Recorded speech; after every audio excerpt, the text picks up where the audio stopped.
Yes, the owl also follows you. Is this the owl here? Yeah, this one. Oh, not this one.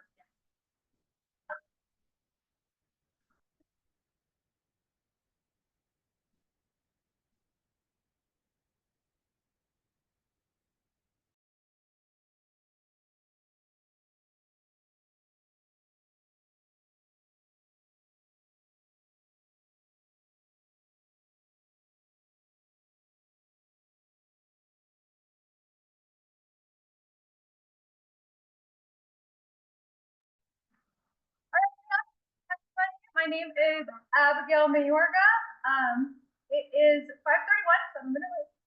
But we're gonna get the Board 1 Neighborhood Advisory Board meeting started. So we're gonna start with call to order, so we'll do some roll call. And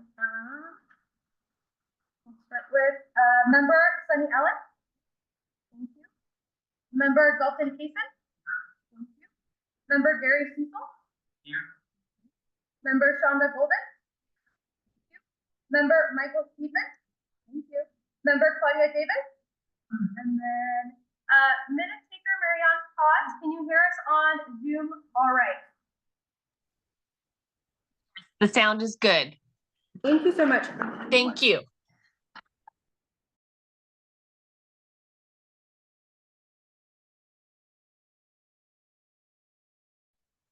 Perfect. And then council liaison, council member Kathleen Taylor is on her way. On Zoom. And then staff liaison Abigail Mayorga, present for the record. We do have a quorum of the Ward 1 Neighborhood Advisory Board meeting.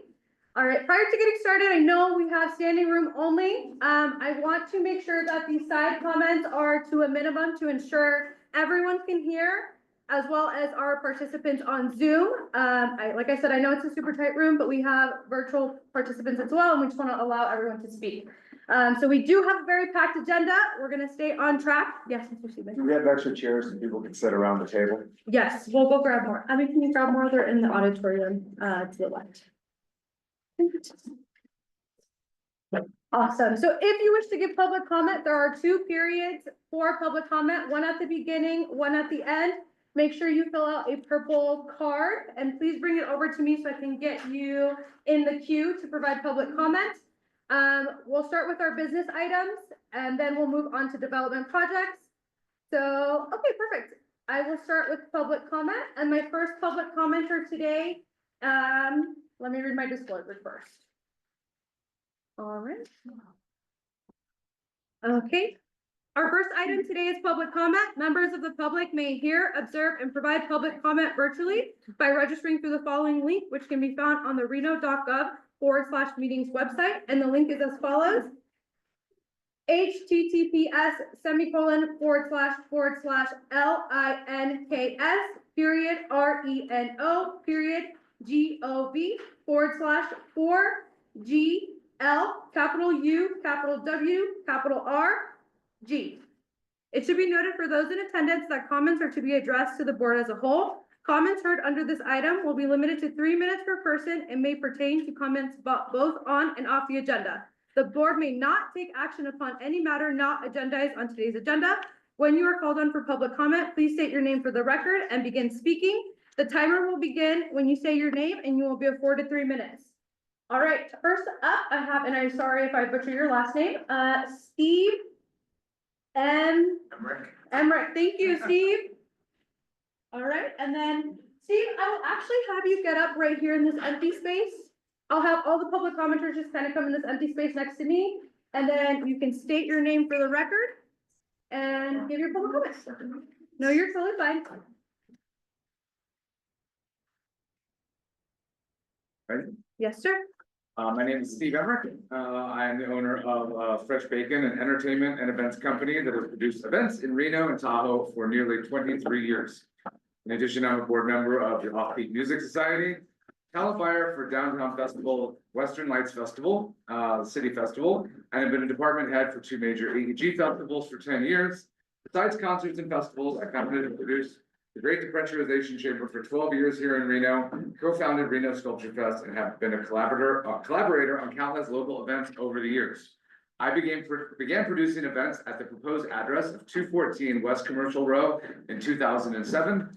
This property has been a draw for locals as well as out-of-town visitors, both nationally and internationally. We have safely entertained hundreds of thousands of patrons over the years and hosted thousands of international, national, and regional local acts. The space has been a launching pad for many musicians who went on to become internationally recognized.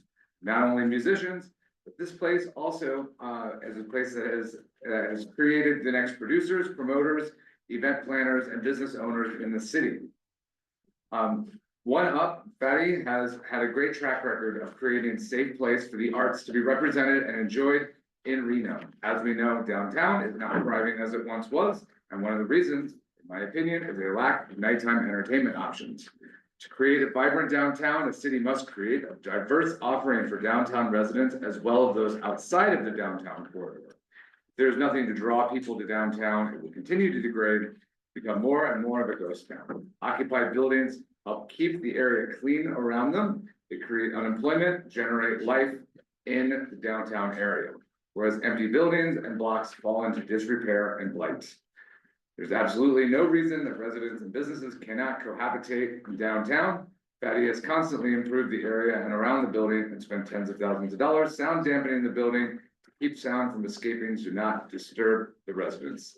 In a town of this size, every venue is important, and losing this place definitely created a hole in the music and arts landscape.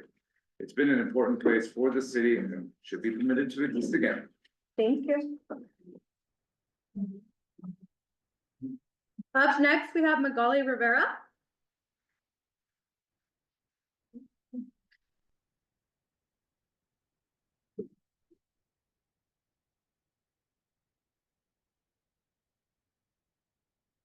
Hello, my name is Magali Rivera. I'm speaking actually in opposition to the One Up Club and that establishment. So over the years, we've had lots of problems with that club. And we actually have a citizen here, Sharon Eldridge over there, who will speak later, who is behind the dog park downtown. And who has lots of documentation about the problems with that club. I would hope that the city would respond to such an upstanding citizen, that they would believe the documentation, the problems that are happening with that club. I live on the opposite side of the Montage, away from that club, but even I could hear the gunfire happening from that club. And so can my children. So that is one of the things that I want to say here. I'm also very concerned about the festival grounds that are happening. Again, we're having trouble downtown with maintaining order after hours, especially in the evening. And so, you know, past 11 p.m. And the thought of having another 10,000 people downtown coming out of venues, maybe going to the other bars and those bars staying open until 5 a.m. It just seems like chaos to me. So, but mainly I want to be here to give a shout out to Sharon, who has suffered considerably from all the nuisance that the One Up have caused. Thank you. Thank you. Up next, we have Tony Hart. Thank you, Tony.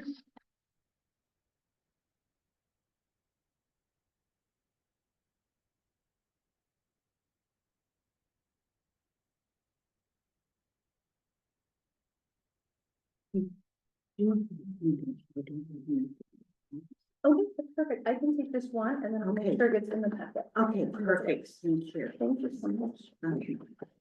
I'm Tony Harsh, and, for the record, Thank you. and thank you for this great turnout, I love it. Neighborhood advisory boards are the most important things that we do with the city. It's really where we engage the citizens, and, the city is just a combination of neighborhoods, so, you all are doing so much. I'm here to speak about ADUs, and ADUs are what we used to talk about granny flats, and we've been talking about it in neighborhood, Ward 1 for 25 years. So I've heard it on both sides. As a neighbor, and then I served as a council person for you for Ward 1. So you might hear from other people with Newland's neighborhood. Newland's neighborhood is greatly affected by this because of the density that we have. We do have ADUs, we do have greenbacks, we do have duplexes, triplexes, apartments, businesses, and people that have houses in the alleys. And yes, we do have homeless. So I do have something to hand out. And I think this is a response to affordable housing. And I did have an opportunity to see this presented at council.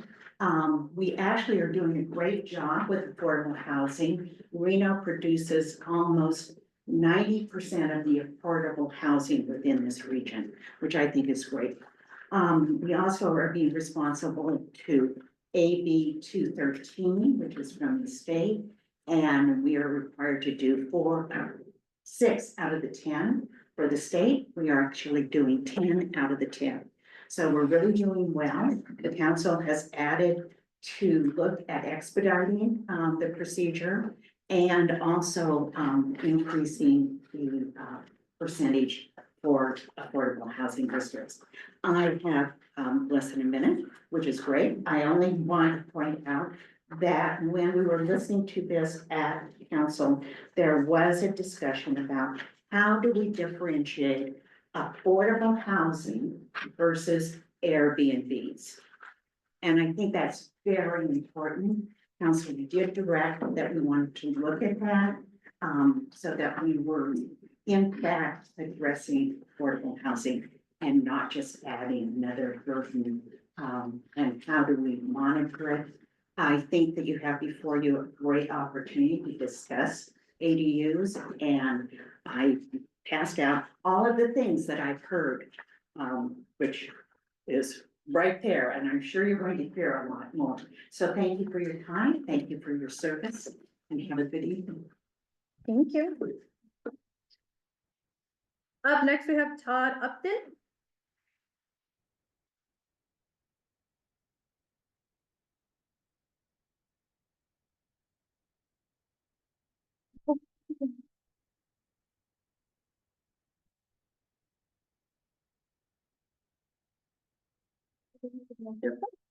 Name's Todd Upton. I live downtown on 4th Street.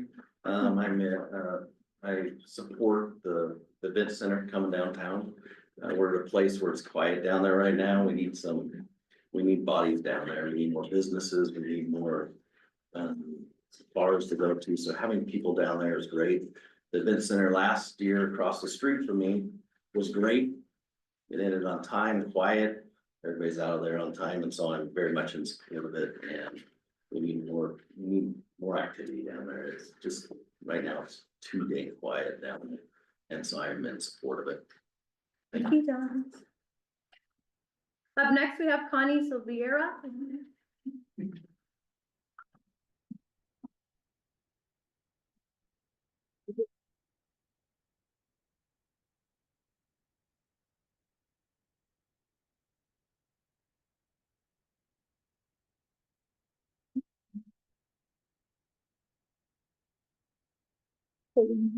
Connie Silveira.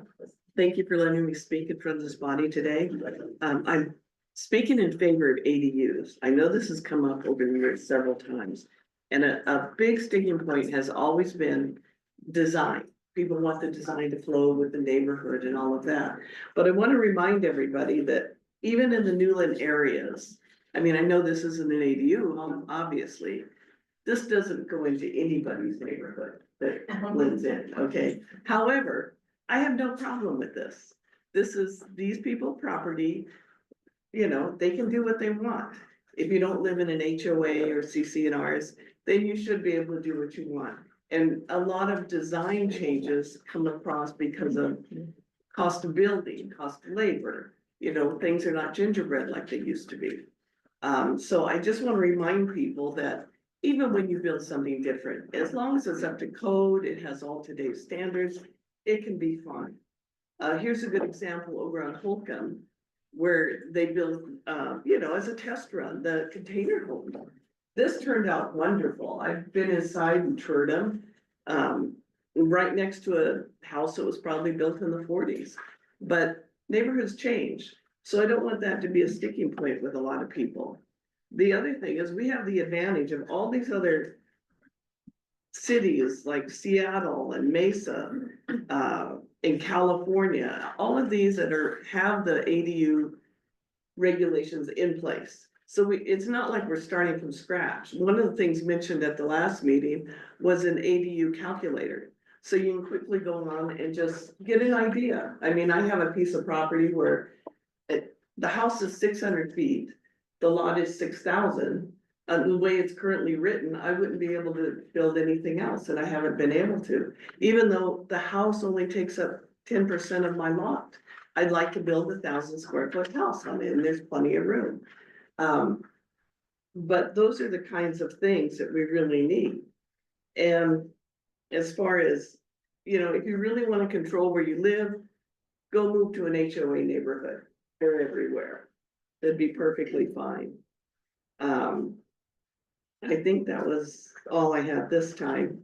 And keep in mind, as far as design goes, anything's gonna be better than having the homeless in front of you and then homeless encampment or weeds. That's my big problem. I have 5,500 square foot a lot that I have to weed all the time. I think I'm making progress, but it's difficult. So a lot of things to think about, but I'm very much in favor of it. So thank you again for letting me speak. Thank you, Con. Up next, we have Ken Hines.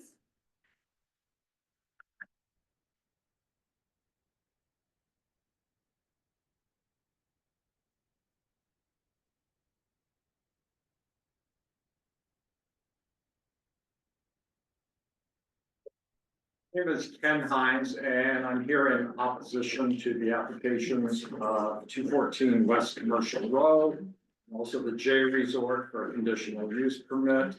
Their applications fail to meet the findings that are required to be met in order for such a permit to be issued.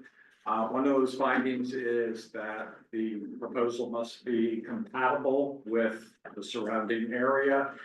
The surrounding areas for both of these proposals are primarily residential, timeshare, or hotel rooms. In fact, there's over 1,600 units housing nearly 2,000 residents or guests. These proposals are sure to generate excessive noise into the late hours that will prevent people from sleeping at night. And as I'm sure everybody knows, sleep deprivation poses serious health problems. So they definitely would be incompatible, so they fail that finding. Also, there must be a finding that it's not detrimental to public health and safety. Again, noise is a public health risk. And the finding specifically says that consideration must be given to nuisance resulting from noise or vibration that was put in the municipal code for a reason, and that is basically to prevent these types of proposals from impacting in an adverse way the surrounding residents. We have to remember downtown is mixed. It is not just business. It is not there just for everybody's all-night party pleasure. People live downtown, and that has to always be taken into consideration.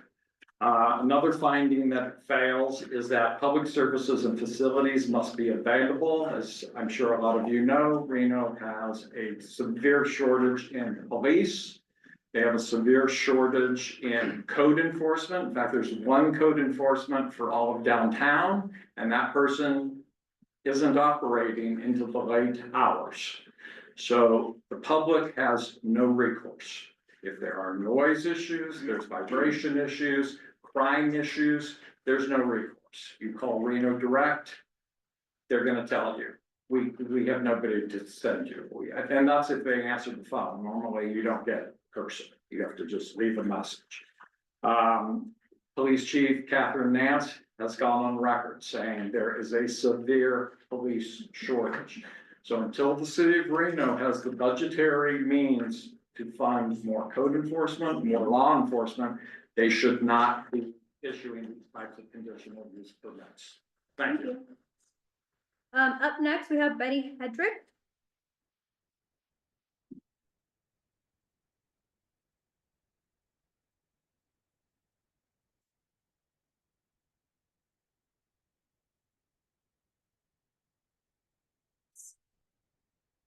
Hi, my name's Betty Hedrick.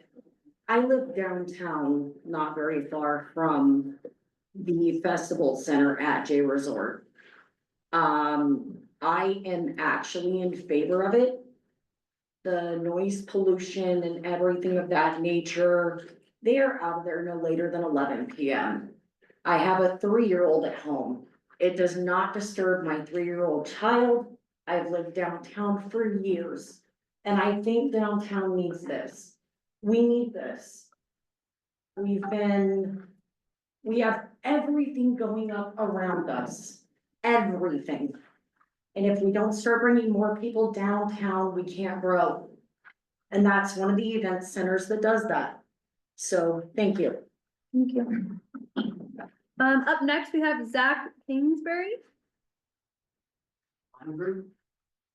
Yes, I'm sorry, I don't look like a K. Sorry, Zach.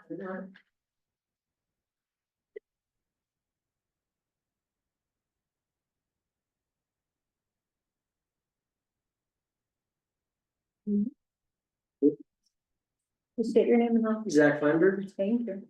I'm a downtown resident, moved out here about 1.5 years ago from, Florida. And, I'm in favor of J Resorts Festival grounds. It's bringing life to the city. I mean, in the 1.5 years that I've been out here, it's a night and day difference. And I think we really need something like that. So I'm in favor of it and, the pain's on the way. Thank you. Thank you. Up next, we have Beth Dory.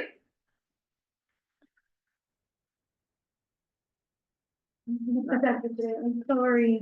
What? I said I don't have a projector today, I'm sorry. Oh, I know, sorry, yeah, that's too bad. I'm speaking out of concern for ADUs. Can you state your name for the record? Sorry. Beth Dory. Thank you. First of all, in many of these older neighborhoods, there are existing CCNRs, which Angela Foose, who is the head planner of the city of Reno, said that they trump any city ordinances.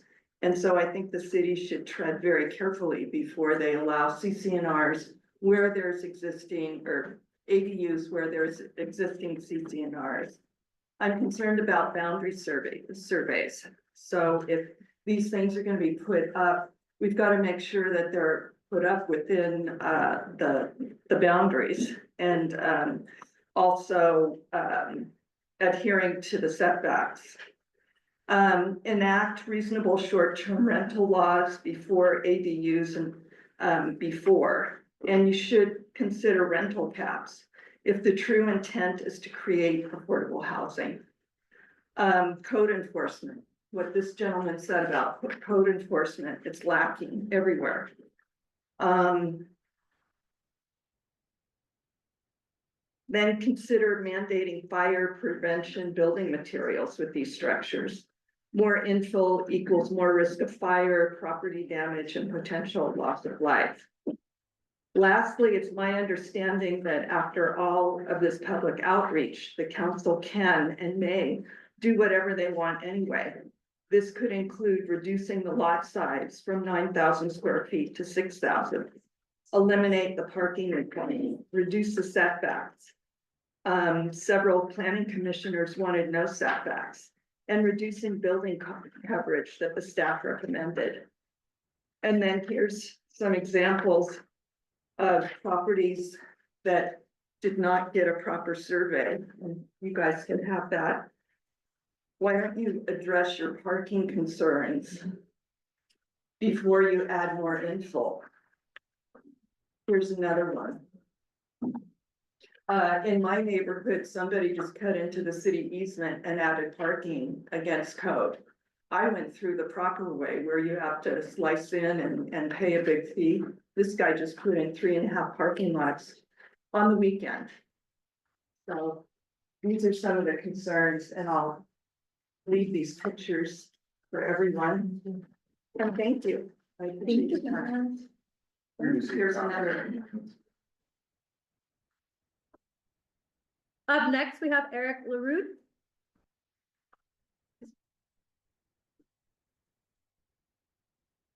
Hello, my name is Eric Rude. I'm a downtown Reno resident. I am here with concerns about the applications for the conditional use permit for the One Up Club and the J Resort Festival grounds. I'm a downtown Reno resident. I'm in favor of businesses. We want businesses in town. But we also want a balance. We want to have just some reasonable rules. Our biggest concern really, or else I'll speak for myself, is what happens between 11 PM and 6 AM. We're not concerned about so much before 11 PM. But it's what happens in that period of time in the middle of the night. That is where there needs to be reasonable rules and a balance so that all the residents who live downtown can have a quality of life and can also have their investments protected. We've all invested a lot of money in our homes downtown. The city of Reno wants more people downtown, so they're looking for more residents. But they're not gonna have residents downtown if we don't have any reasonable rules between 11 PM and 6 AM. So before any decisions are made, I think there are so many questions and we need to have answers. We may not have them, we're not gonna have them tonight. We may not have them next week for the planning commission. We need to have answers. For instance, with the One Up Club, what will your hours of operation be? They're gonna be from 10 PM until 8 AM or something like that. So talking during the middle of the night. How would you keep your sound inside your bar? There's a new phenomenon going on. It's electronic dance music and the bass beat vibrations from that music. That thumps, that causes a thumping that actually has a horrible adverse impact on anybody in the area. And most of the residents, and that impact varies depending on where you are in your building. It may not be as difficult or as bad on the ground floor as it is on the 10th floor, and it's worse on the 20th floor. That needs to be figured out. And as much as there are some efforts being made by some of the nightclub owners, which we appreciate, that still hasn't been resolved. That is an issue that has not been resolved, and we don't have an answer to how to deal with that. Residents have proposed a C-scale addition to the Muni Code, and that's something that's being looked at. So there's so many issues. Matter of fact, the mayor has called for a workshop on entertainment zones that's gonna be on February 20th. But that's gonna be after some very big decisions are gonna be made potentially on February 19th. So it would seem like one idea would be to pause any decisions until that workshop has been done, until we get some work done, and we're gonna address some of these issues. Thank you. Stop at that. Up next, we have Sharon Elledge.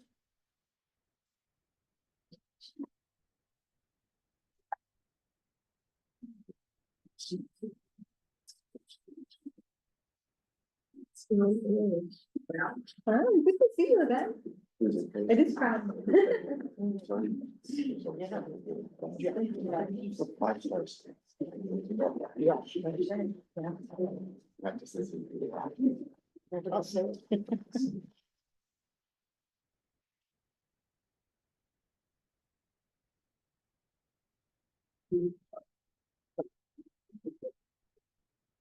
Okay. I am opposed Can to you both. state your name for the record, please? Sharon Elledge. Thank you. I am opposed to both application number 2527 and number 2531. I live at the Montage in the northwest corner of the 19th floor.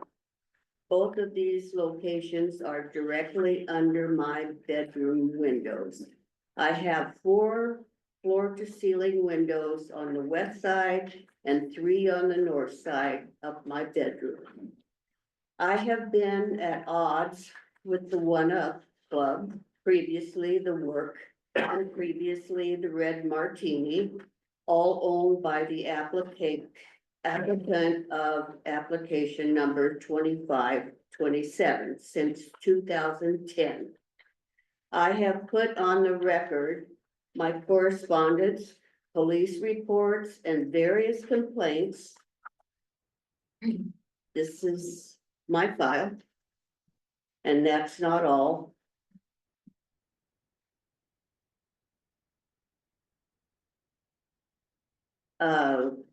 Various complaints about the low-end base shaking my windows. The applicant didn't care then, and he is not going to care now. I have been let down by the city of Reno, and I have heard 1,000 times, there's nothing we can do. You can do something now. Recommend to the planning commission that they should deny both of these applications. One of the best days of my life was when the one up closed for good. Don't let it open again. Thank you. Thank you, Sarah. Up next, we have Carla Czar.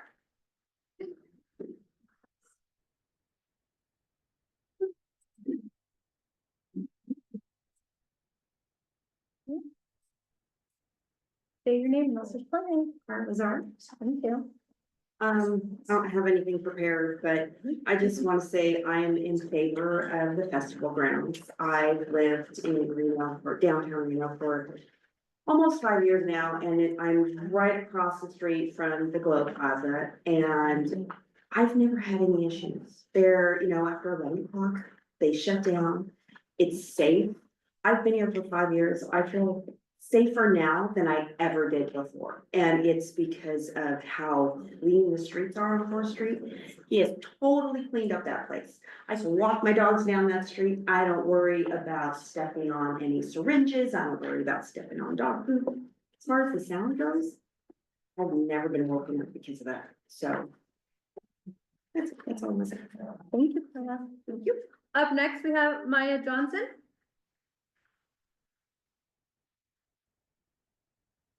Well, this is my first time here. I'm Maya Johnson, so if I don't have any more, forgive me.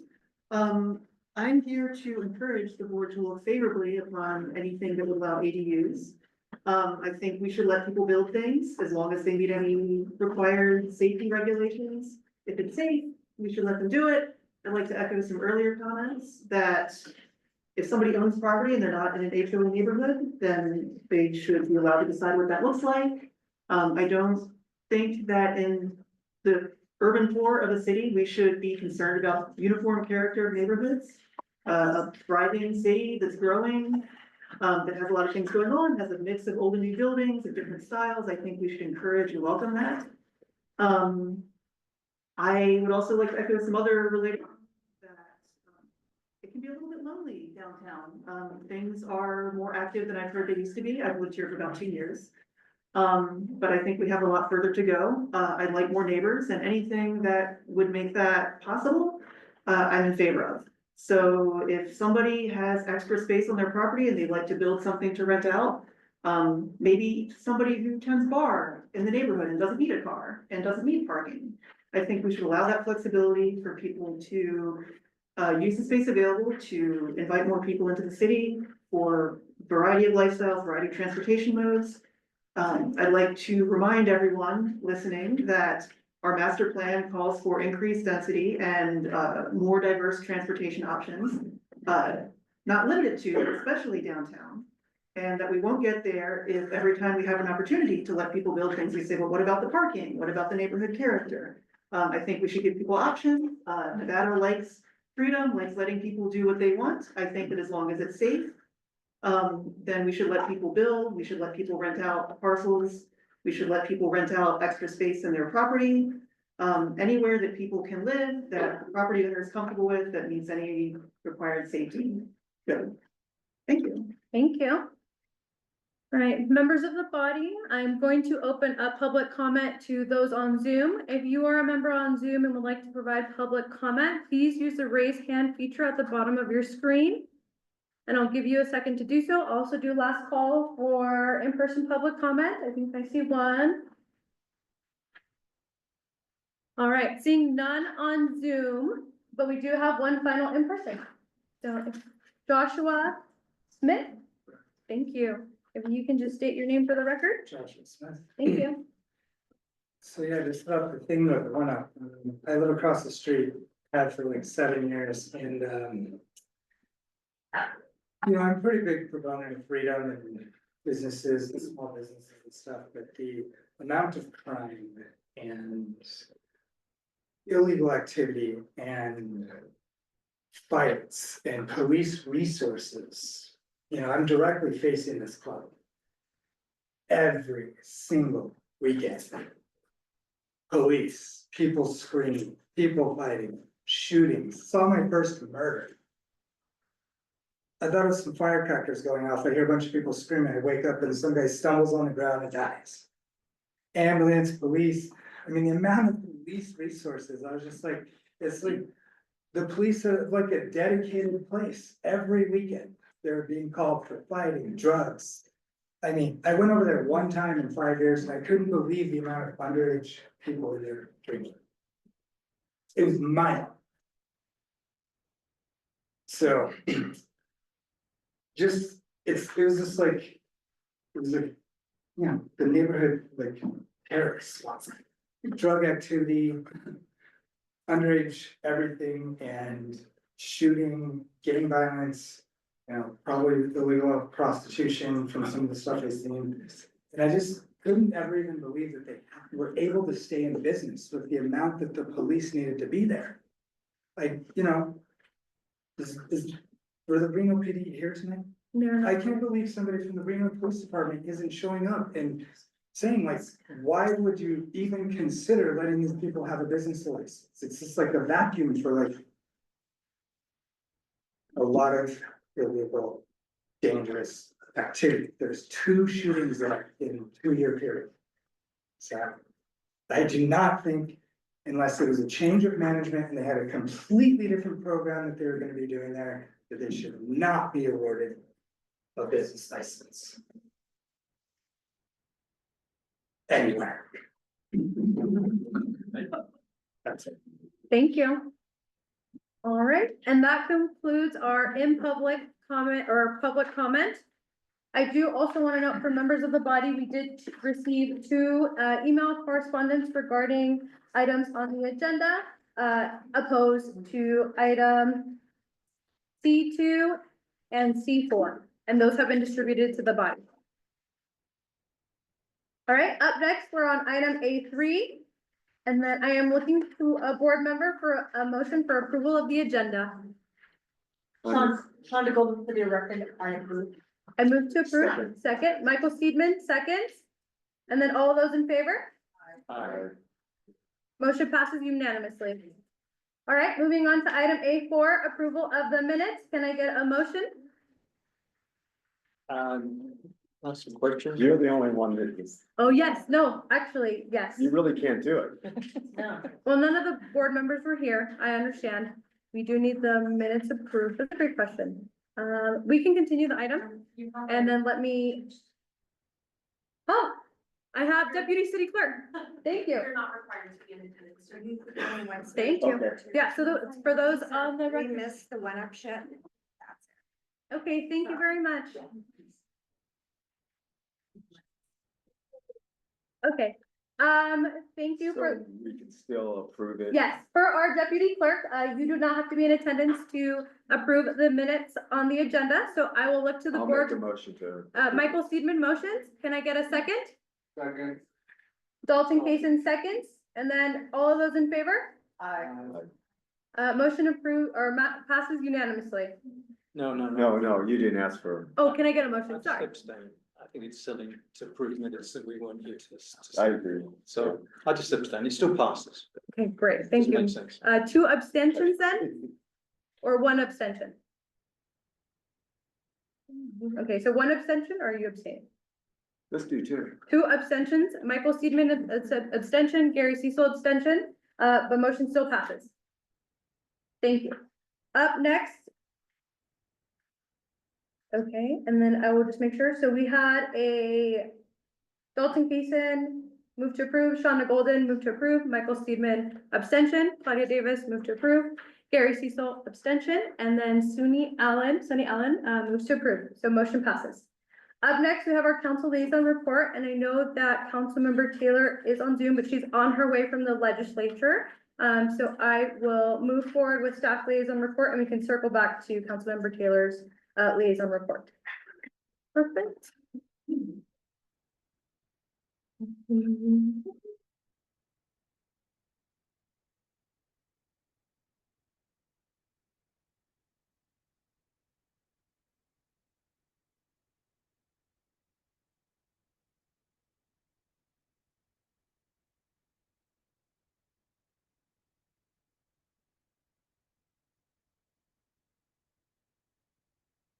Don't forget to ask after emotion discussion.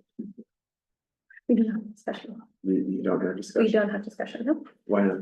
it's not part of our process for the NAP. It's not part of discussion after a motion to, you should have discussion before a vote. Right? I can't speak to the NAP. No, the NAP process isn't. We had our NAP onboarding, Mr. Steedman, and we went over all those. I know, but we Different used to portions. always have that. I know, and the NAP has transitioned, which is why we have the NAP onboarding process to kind of go over those changes for the previous NAP members. Even, when was the last time you were on a NAP? Yeah. Probably 7 years ago. Okay, and member Golden, member Cecil, we never had discussion after motions. We've never done it. Well, I've only been here 2.5 years, so Okay. I wouldn't say never, but yes. Well, we're normally not a decision-making body. So Correct, so there is no discussion. that in terms of, in introductory items, we never ran into anything. Okay. Yeah.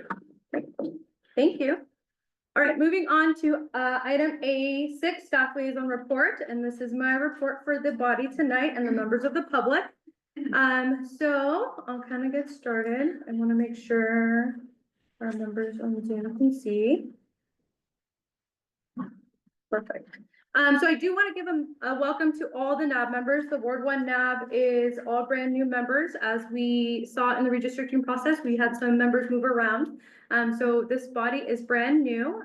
The previous Ward 1 NAB did used to meet at McKinley, but I see, like I said before, we have a great big attendance, and it looks like this redistricting, we may need to switch some things up. So I will keep everyone posted. I do want to note that we do still have vacancies on the body. So if you are a member here today and are interested, I know some of our public commenters mentioned how important NABs are. We do have vacancies for member positions and alternate positions. If you're interested, my information is on the agenda and I can help you apply.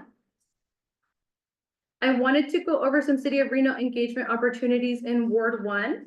So the first one being the Parks and Recreation Spring Carnival. This is a family-friendly event where you can get bounce house face painting. It's open to the public. It's March 9th from 11 a.m. to 3 p.m. at Evelyn Mount Northeast Community Center. And like I said, it is in Ward 1. So if this is the first time City of Reno Parks and Recreation is doing this, so please bring out your families if you're interested or share it with your neighbors. Great. The next one is the Western Lights Festival. So this is part of the downtown activation. It's an event supported by City of Reno ARPA funds. And this is occurring February 20th through the 22nd from 5 p.m. to 10 p.m. at various locations.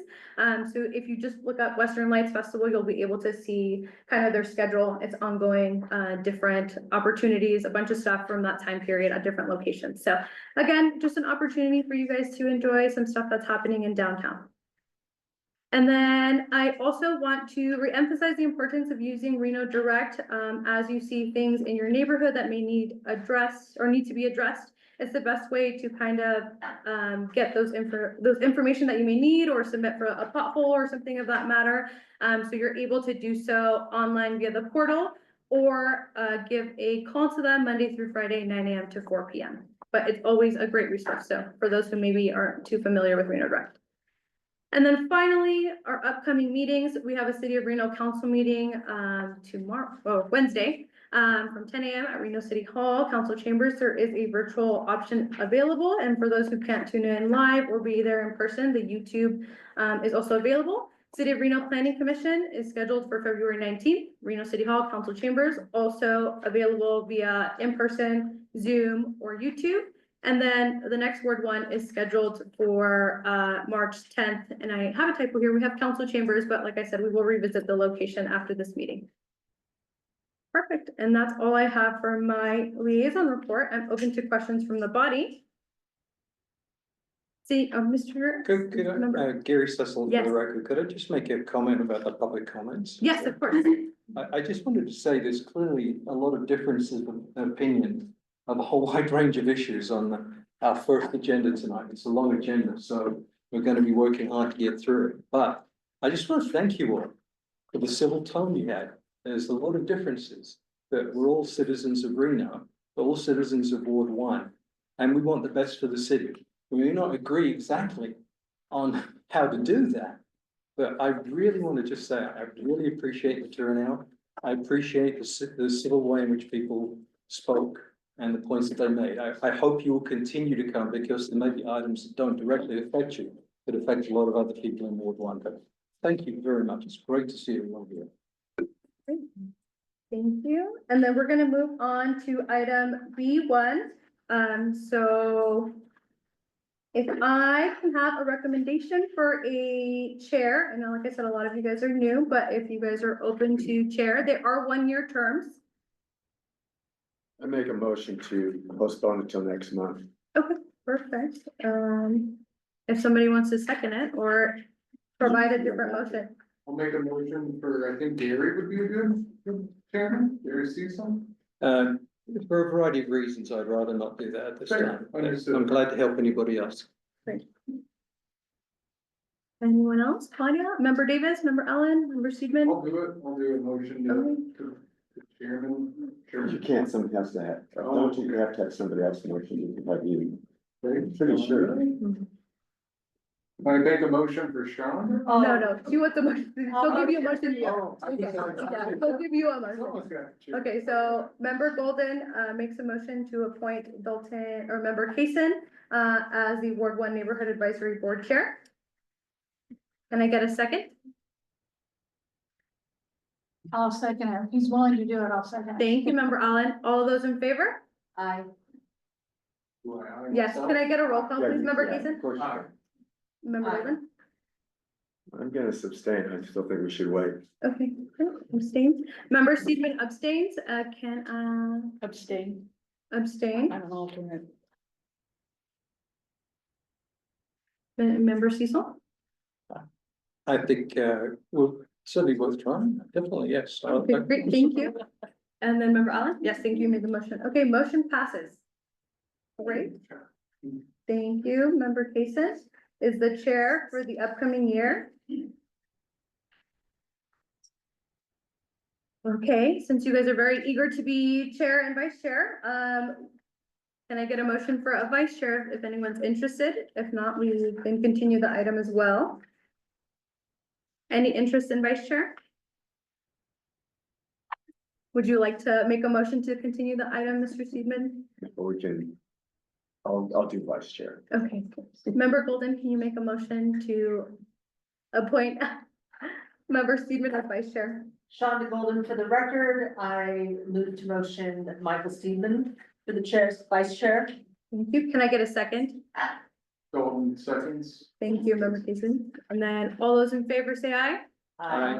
Okay, motion passes unanimously. Perfect. All right, moving on to item B3, board and commission decorum and process training from the city of Reno clerk, deputy clerk.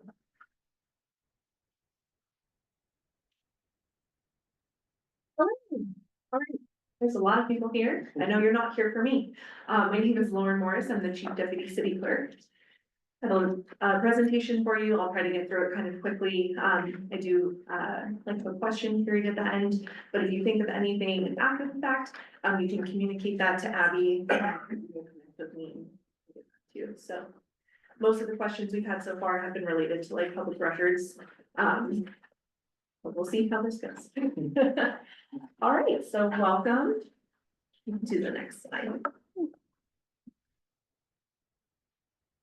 All right, so Neighborhood Advisory Board, NAB, prior to 2025, there were 5 NABs. Obviously, with the redistricting in the election, there are now 6 wards and 6 NABs. The mayor does also serve in an at-large capacity, so she doesn't oversee a NAB, she just represents the whole city. And then these are the topics that we're gonna discuss this evening. You can skip that. Okay. So what governs NABs? NABs are governed by City of Reno Resolution 9317.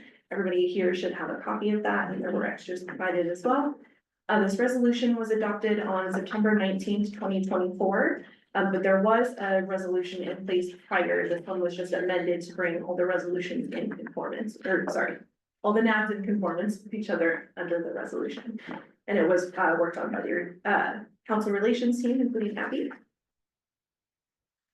See, the resolution is divided essentially into 3 different sections: membership, function, scope, functionality, and governance. So for membership, when you have a full roster, your NAB consists of 11 members and 2 alternates. They're all appointed by Reno City Council. That section of the resolution also covers term lengths, resignation process, and other similar things.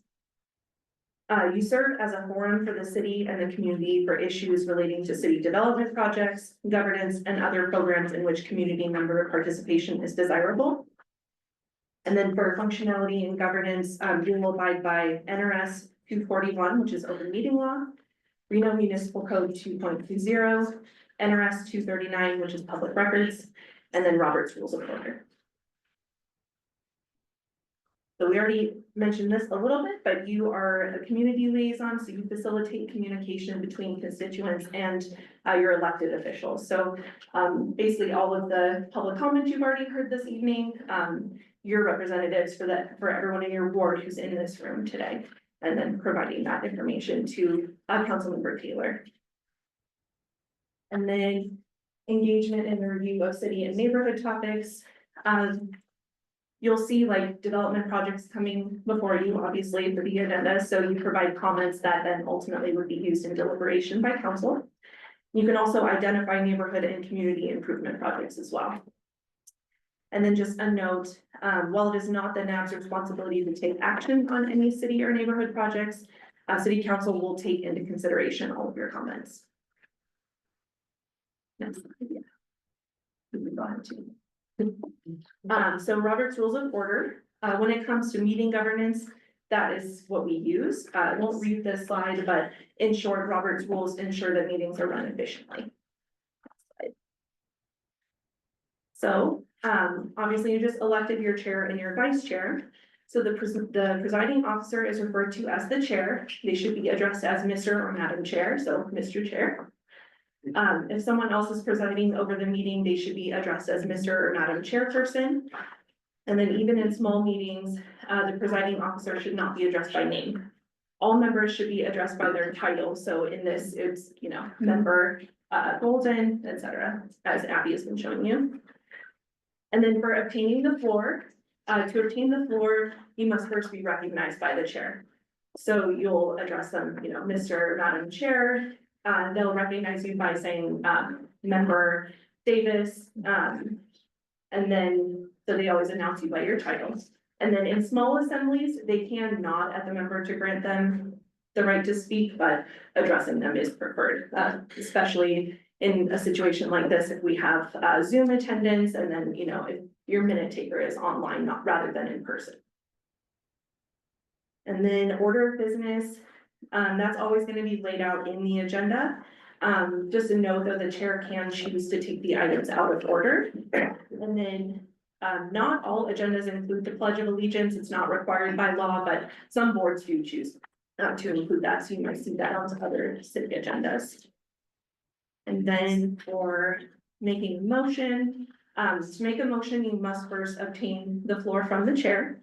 And when no other questions are pending, and then another member will second the motion, and then the chair is supposed to restate the motion for the vote. So just make sure that your motions are well thought out and that they're clear. If it's not clear or requires clarifying, it is the duty of the chair to restate it so that it's clear for everyone, so that they understand what they're going to be voting on. Next slide. Next one. All right. So again, I won't read this one, but the intent of open meeting law is that all of your business is conducted openly for the public. So they should also know exactly what you're doing, what you're discussing. Next slide. So agendas, the staff liaison will prepare the agenda for your meeting. Action can only be taken on agenda items that are labeled as for possible action, and that is by law. Discussion should be limited to the scope of the agenda item. And then generally there will be an item on the agenda for you to discuss future agenda items as well. And then these are more for staff, just so you kind of know, what this looks like. By law, agendas are required to be posted by 9 AM on the third business day before the meeting. And this does not include holidays. So if there's a holiday in there, it does get bumped up. And then no items can be added to the agenda after it's posted, but items can be removed. And then, I already mentioned that actually. So quorum, to take formal action to recommend or deny something, a quorum does have to be present at the meeting. And then the quorum is the majority of the members who've been appointed to the board. And then some things to watch out for in communication are serial communications and walking quorums. So because everything has to be conducted openly for the public, like let's say Abby were to send everyone in the board an email, make sure that you're not replying all to that, because that can look like you're deliberating on something not openly in front of the public. Additionally, any emails, text messages, phone calls, even if you're meeting in like a small group of 2 or 3, do not discuss anything that you might be taking, deliberation on or discussing, because that can basically look like you're, deliberating something behind public's back. So don't do that. Let's see. And then for public comment, this item is on the agenda twice, once at the beginning and again at the end. This is required by law. It's also recommended that NAPS take public comment on any issue that they'll be advising the city on. And then just a note that public comment cannot be restricted based on the speaker's point of view. So if you don't like what they're saying, you can't cut off their time. They still are able to say what they're saying. So just keep that in mind. And then it's a good lead into etiquette, really. So we already talked about this, but proper etiquette is following Robert's Rules of Order. Preparation, make sure that you're reading all of the materials in advance of the meeting and that you come prepared, ready to discuss the items on the agenda. Interruptions and side conversations, definitely avoid those for multiple reasons. Number one, we already mentioned, you have your minute takers who are attending, and so if there are side conversations, things going on in the room, it can be difficult for them to hear who's speaking and then identify that correctly in the minutes. Also, if you're having side conversations, it can look like you're deliberating on something and the public isn't privy to what you're discussing. Next slide. Oh, I already mentioned, but you're fine. Again, do not speak unless you've been recognized by the chair. That's very important. And then identify yourself before speaking as well. Okay. For public records, what is a public record? All city business is considered a public record. So anything that you create in your capacity as a NAP member, if you're taking notes tonight, you have a sticky note that you've been writing on related to this meeting, any of those things can be requested by the public. So keep that in mind. Every text message, email, paperwork in front of you, that is all a public record. For confidentiality, there are really only a few items that we can protect you from, and that's, we will not give out your social security number, driver's license number, anything that's considered personally identifiable information or PII. But otherwise, you should assume that we can give it out if it's requested. Let's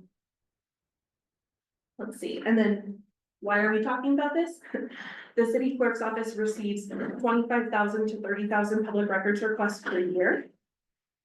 And we have, one person generally who's working on those, but I mean, she's divvying them up throughout the city and sending them to the right departments and everything, but that is a lot of records requests. It's a lot of emails, a lot of everything that they have to go through, that for us to determine what we can release, which is mostly everything. So, and then it is also worth noting that there was an attorney general opinion that personal devices, when working in your official capacity, can be subject to a public records request.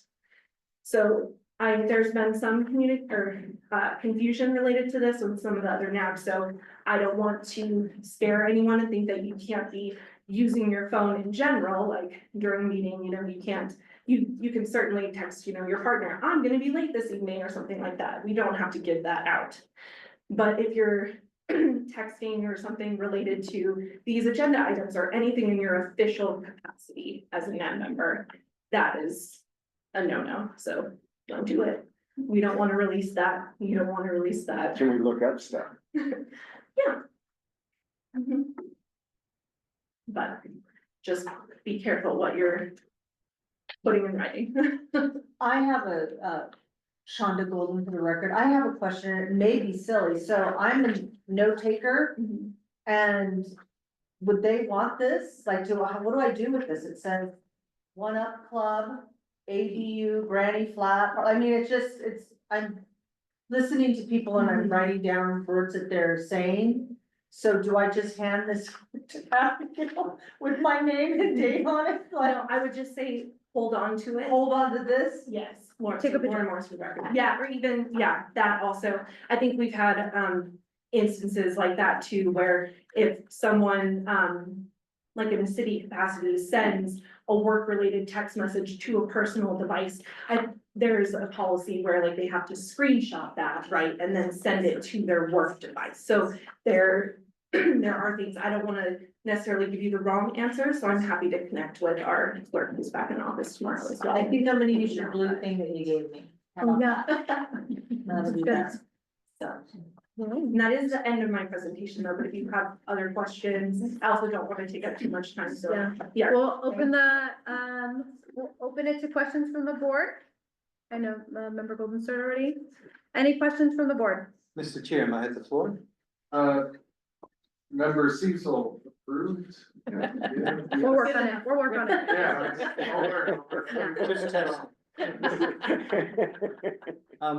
I had a question about decorum during questioning somebody who's giving a presentation, and then it's usually in the past with Ward 5 now, we would have the opportunity to ask questions or make comments. Is there a time limit on that now? Because We we do. get quite, one of the benefits of the NAB is that there were opportunities to have more follow-up than would the planning commission or council, but that's changed. That has, as in your handbooks, as the NABs are growing, some of them are at 11 members capacity, you know? So we are mirroring city council rules where each member gets 2 turns of 3 minutes each. And so we annotate your guys' turns, and yes, so there is not a limit, just restrictions. So similar to council. Follow-up question? Yes. So that we have 6 minutes, basically? For each item. Okay, does that include the applicant's responses? Yes, it does. What if if they go on for a very, can we cut them off if we got the answer? So we Yes, can get it's on your to the time. next question? Yeah, it's your time. It just Yes. kind of seems like it's restricting us in terms of I what understand. we're able to do. So, there's absolutely no flexibility with that at all? No, we're gonna keep it nice and tight. The ship is running tight. Just like all the other boards, they've all been, subject to the 3-minute rule, 2 turns each. So, and our hope is to continue to have a full board. So, yes. And other locations have restrictive time. We have to be out of here at a certain time. So that's another thing for other boards. So, one final Yeah, of course. question.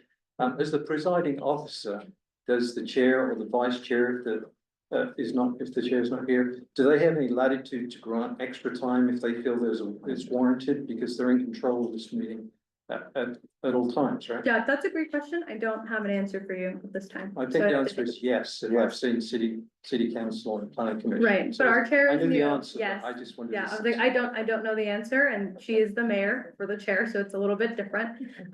But yeah, we can look into it. But like I said, we have a lot of items, like big agendas, and we have a lot of members. I understand that not everything can be captured up as these meetings, which is unfortunate. It is the first step in the process, so want to keep that in mind.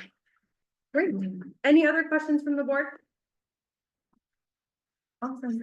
Seeing none, thank you so much, Lauren. Thank you. Thank you. Perfect. Oh, no, that.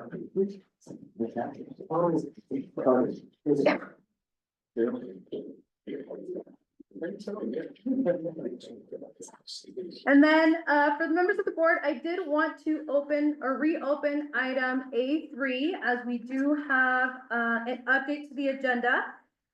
Item C5, the applicant has rescinded their application, so we will not be hearing that application today. So I'm looking for a motion to reapprove the agenda with the removal of item C5. For the record, I so moved. Great, and can I get a second? Second. Thank you, member Kaysen. All those in favor? Aye. Okay. All those opposed? Seeing none, motion passes unanimously. Thank you. All right, up next, we have item B4, draft of City of Reno Public Art Master Plan.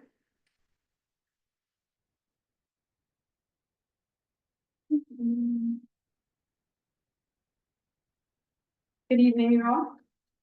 My name is Megan Berger. I'm the Arts and Culture Manager for the City of Reno. I will try to be brief with this as well, because you'll have a loaded agenda. So we're in the process of, we're basically actually at the end of this process, of updating our public art master plan. The purpose of this is really to update our plan, which was adopted in 2002, so it's over 20 years old.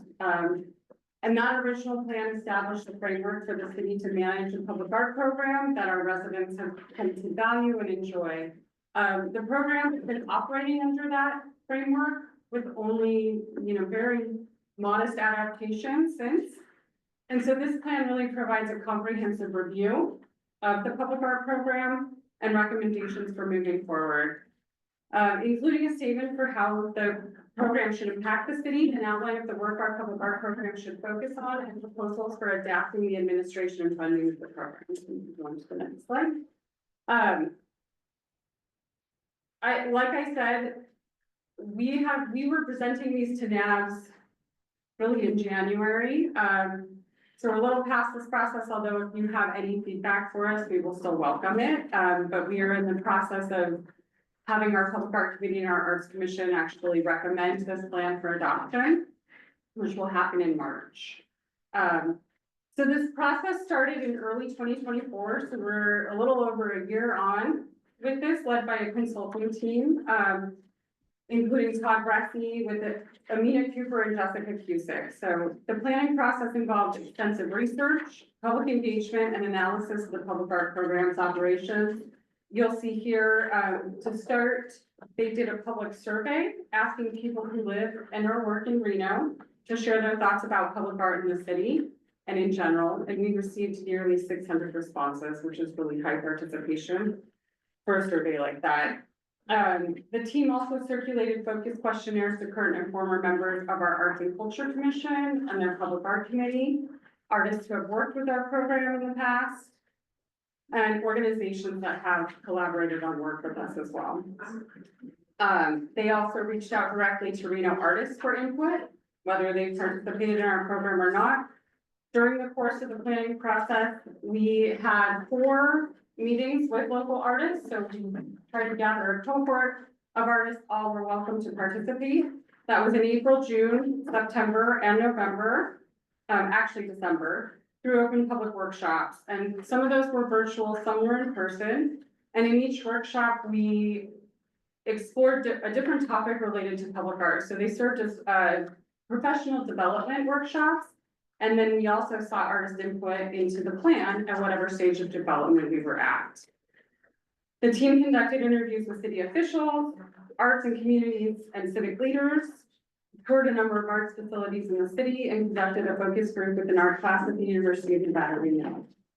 The research phase here involved reviews of city plans, public art program budgets, RFQs and RFPs that we put out for calls for artists, any underlying ordinances and guidelines. And they contacted 10 public art programs elsewhere in Nevada and the Mountain West to explore their approaches to program funding and governance, to compare and see where, we benchmark with those.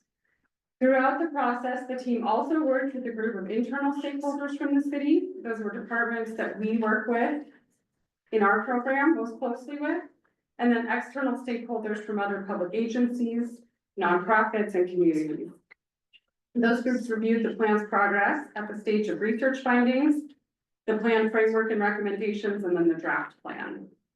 And in general, the consulting team found that Reno residents enjoy public art in the city and would like to see more, particularly large, aspirational, iconic projects. I think we can go to the next slide and see.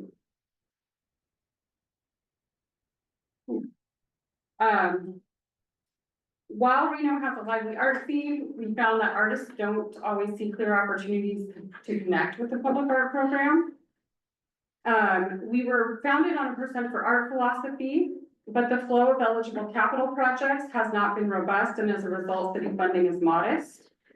The program has pivoted to community-oriented projects such as Bicentennial Sculpture Park Art Signals, which is our painted signal box program. I'm sure most of you are familiar with that or have seen them around town. We do gallery spaces in our public buildings and at University Way and the Lake Street windows, and banners downtown.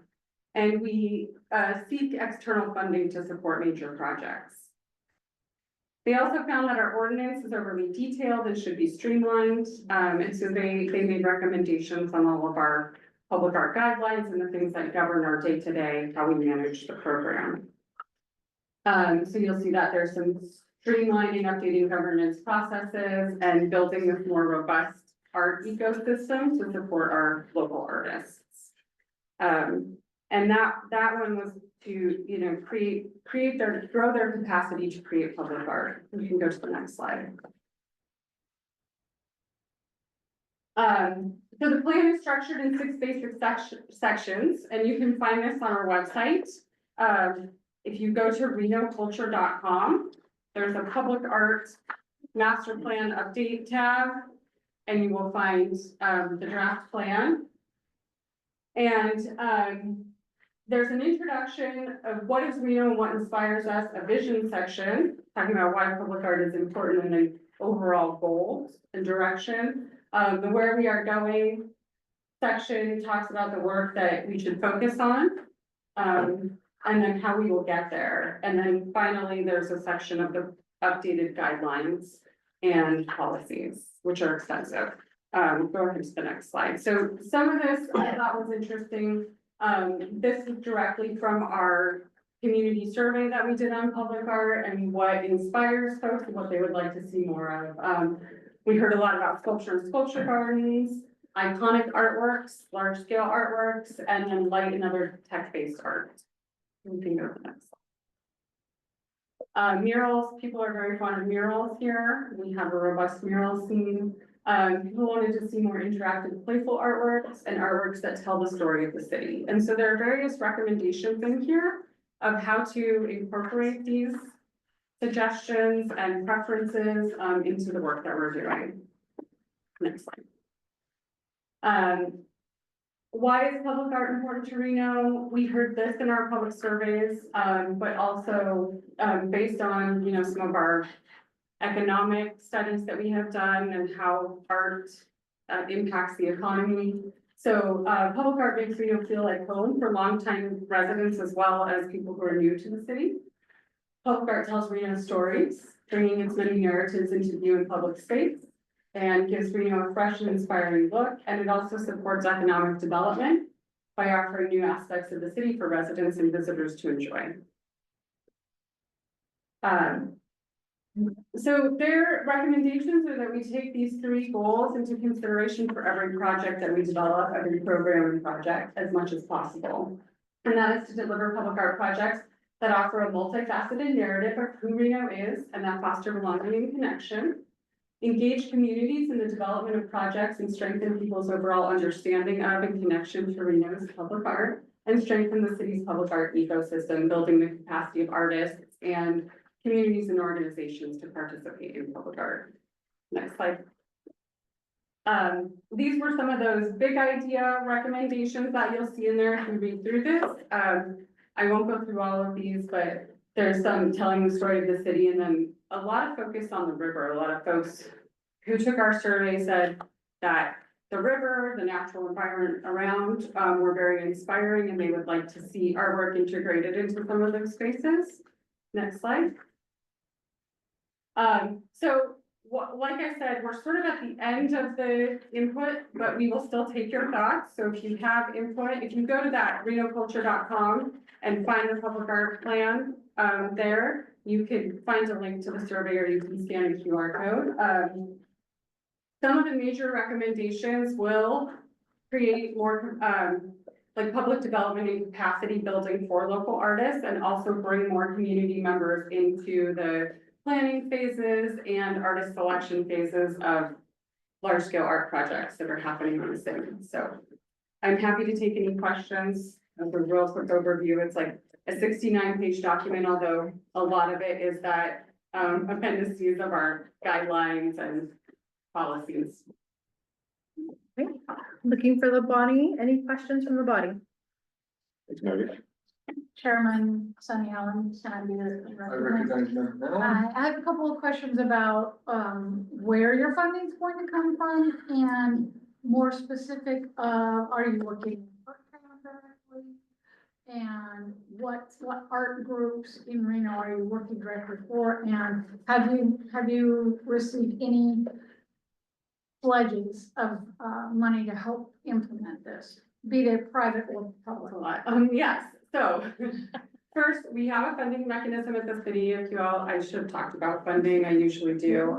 We have a 2% for art ordinance that is triggered by capital improvement projects at the city. There are some exemptions to that, like street fund and sewer fund and some grant funding that the city gets, but for the most part, you know, for big construction projects like Moana Springs, the Aquatics and Fitness Center that was recently built, that will trigger that 2% and we will get a chunk of funding, mainly dedicated to that site. We also get sort of a general pool from smaller projects. So there are lots of little projects happening around the city. Some of them are maintenance related or remodels, small bits that get pulled into a general public art fund. That amount is $40,000 to $80,000 a year. So it's tiny bit of money. And then we apply for grants from the National Endowment for the Arts. Those are just about the only art grants out there that we as a government entity are eligible for. But that helps supplement some of our larger projects. And then, as I said, we'll have site-specific projects at new facilities like the Public Safety Center and the Aquatic Center. And then council also gives us an allocation from room tax. And it's around $240,000 a year. And that goes to arts and culture in general. So it's not just dedicated to public art. It goes to our arts and culture granting program, which is separate, but supports our arts and culture organizations in programming and events. So free events to the public, things like that. Sometimes they do programming for Art Town with those grants, but it provides free programming to the public. And then the rest of that often gets used for, we have our galleries programs that we manage. So you'll see artwork in this building and at City Hall and Metro Gallery. And some of that funding gets pulled into the larger public art projects that we do, you know, in some of the street projects that happen around town and things like that. Any other questions? All right, seeing none. Thank you so much. Thank you. Thank you.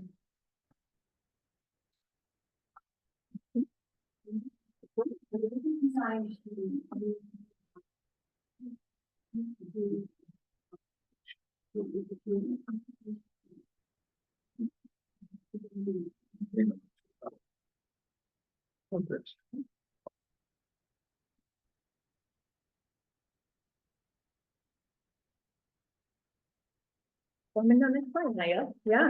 Hi, everyone. My name is Grace McAdam. I am a senior management analyst for development services in the city of Reno. I'm here to talk about accessory dwelling units. So before we get started, we've been talking about ADUs for like 10 years. It keeps coming back, and I just kind of wanted to give everyone an overview of where we're at right now. Last year, we did a survey, we got about just over 2,000 participants, which is huge. Mostly favorable to ADUs. And we shared that with council, and we did some more public feedback, or got some more public feedback. And then they said, great, move forward with the draft, and so that's where we're at. We finally have a draft, which is super exciting.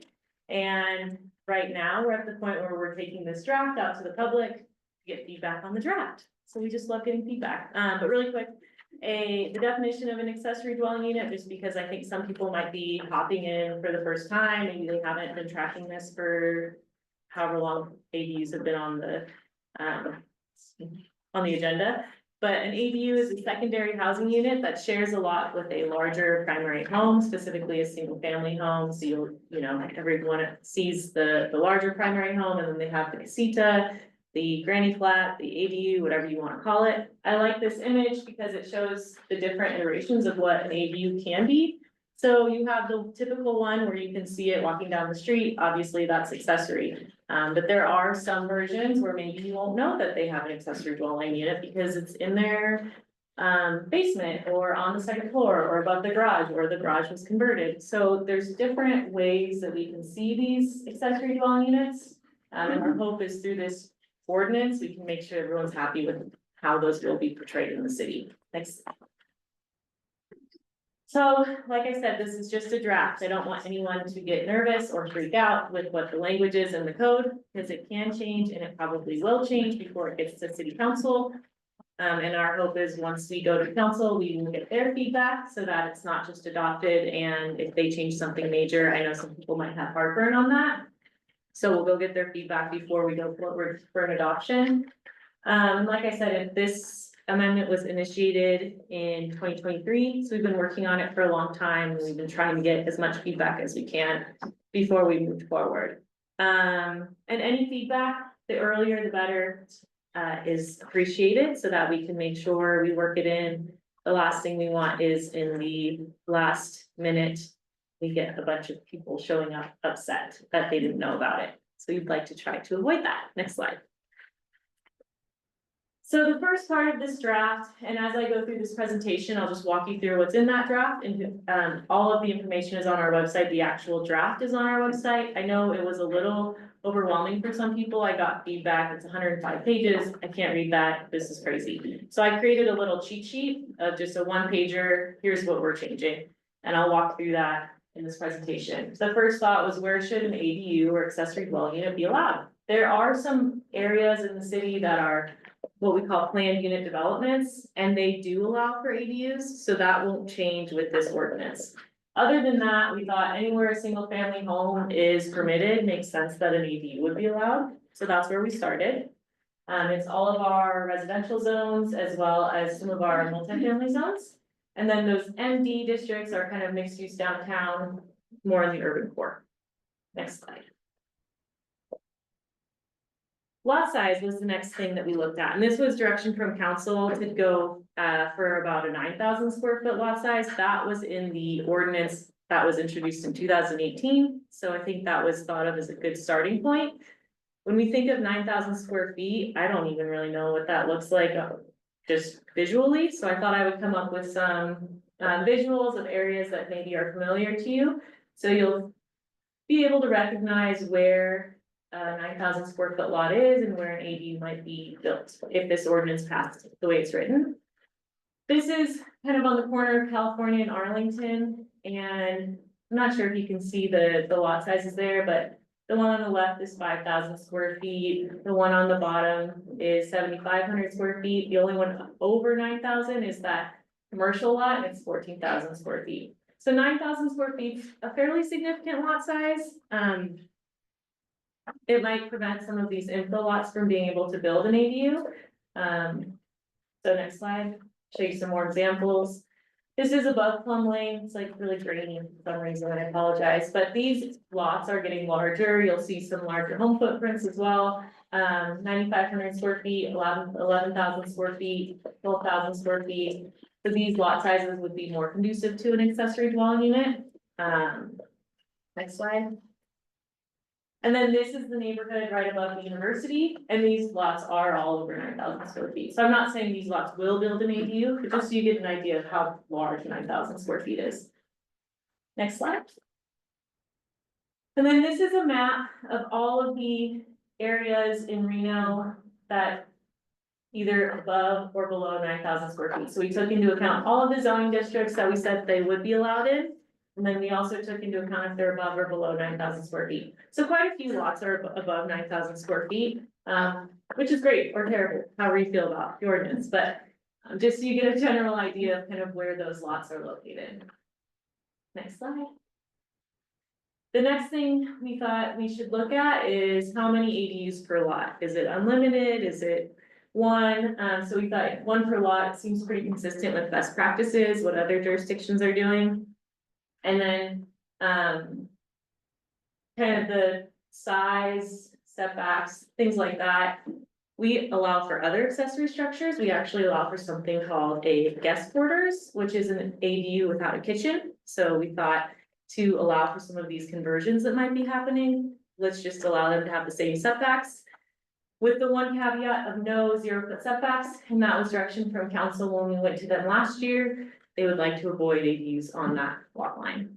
So that's okay.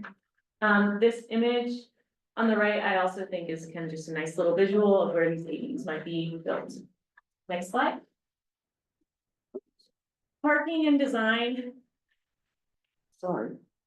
Okay. So parking and design, one of the things in our survey that came up as a kind of point of contention was parking. And I know especially in these urban infill areas, as we grow, it gets uncomfortable. There's more cars because we are kind of more of a car dependent area. And so as we go through those growing pains, people wanted to make sure parking was accounted for. So we said, let's have them have one off-street parking space per ADU to try to alleviate some of those concerns people had. And then as far as design, our accessory structures all have design standards and compatibility standards. And so we deferred to that section as well that kind of regulates the materials that can be used, the roof pitch to make it somewhat comparable to what the primary structure has. Yeah, next slide, please. All right, so for our next steps, we're hitting all of the neighborhood advisory boards in February. I think I'll go to 1 or 2 in March that didn't meet in February. And then we are doing some community meetings in this month as well, and those are on our website. They're all virtual. And then our hope is to go to planning commission just for feedback in this spring to see, are we on the right track? Are we terribly wrong? And then give them the feedback that the community has given us. I've already seen people at multiple neighborhood advisory board meetings, and so we'll present their comments and say, here's what people liked, here's what people didn't like, and get their feedback, go to city council for feedback, give them the same information, and then we'll kind of go back to the drawing board, see some of the things we might need to tweak or edit, and then hopefully adoption in late summer of 2025. And that's where we're at. That's my information, so if you have any questions, feel free to call me, email me. We have a stakeholder list that you can get on so that anytime we have more meetings, you'll get an email from me. And please just keep continuing. Oh my gosh, am I out of time? No. Oh, sorry. I was like, I timed that perfectly. I didn't even mean to. But please reach out to me. I mean, I'm just, like I said, I'm following the direction of council. I think that from the survey that we did, it seems like people are either exhausted or they just want something passed or they want it to go away. So let's just do it right and make sure we get all the feedback ahead of time as early as possible. And that's all I have. I'm happy to answer any questions. Great. All right, I'll open it to the board for questions. Looking at my left. Member Allen? Can I recognize Sunny Allen? Chair, recognizes Sonia. I got a couple of questions. I noticed that you said one parking spot per ADU, but it's limited to one ADU per parcel. Correct. Okay, and then how are the utility hookups handled? This is something that's come up, and it came up in the last time that this ordinance was introduced. It is, so it depends on the utilities. Right. So for sewer, I think it's a case by case basis from what I have discussed with the building official. depending on the size of what's there now, the fixture units. So what, you know, what the capacity is for the flow going into the connection at the time, they might require a new lateral so the ADU would require a new lateral for the sewer. Okay, and for electricity, That would be NV Energy's, I think they would get a new meter because it's a different unit. right, okay, so the city's not gonna get in the middle of that, but probably the sewer because they're running the sewer. Correct. And then as far as addressing, they would get a separate address because it would be considered a separate unit. Even if it's in a basement? I think so, yeah, because it's a separate, that's what it looks like most jurisdictions give it a separate. Well, it's also safety, I think, too, so they know where. Where to respond, yeah. Mhm. Thank you. Great. Any questions? Mr. Chair, can I take the floor? Chair recognizes member Cecil. Thank you. Gary Cecil for the record. Just a couple of questions, Grace. In terms of CCNRs, is there any central repository like my assessor's parcel number or somewhere about whether CCIs apply? I ask because I know that a lot of the concerns I've heard from people that are in older residential neighborhoods, some of them don't even really, they've never really had a document they really don't know. It could be historical and it could be confusing when they might be covered by the CCNRs. Can you go forward a couple slides? I have like bonus slides. Oh, hello, what are you doing? Keep going. This one. So I knew you were gonna ask this, Gary. I'm not kidding. So this comes up a lot and it's super confusing. I think when we all buy houses, sometimes some of the documentation might not be clear. Some of them are super old. When you buy a house, you have your private restrictions and you have your public restrictions, which we regulate. Some of these private, you could put a deed restriction on a house for just about anything. And so in order for me as a planner to look at the restrictions for a neighborhood, I would have to run a title report on every single home because maybe there's a deed restriction on your home that's not on your home. So it's not readily available. There's not something I could go to see the CCNRs of a certain area. We don't enforce CCNRs. I don't think legally we can enforce CCNRs. A lot of them are also problematic, so we wouldn't want to get in the middle of CCNRs. But we do have a section of code in Title 18 that basically says we are not intending to override CCNRs. We are not intending to conflict with CCNRs. If you have private restrictions, those still apply.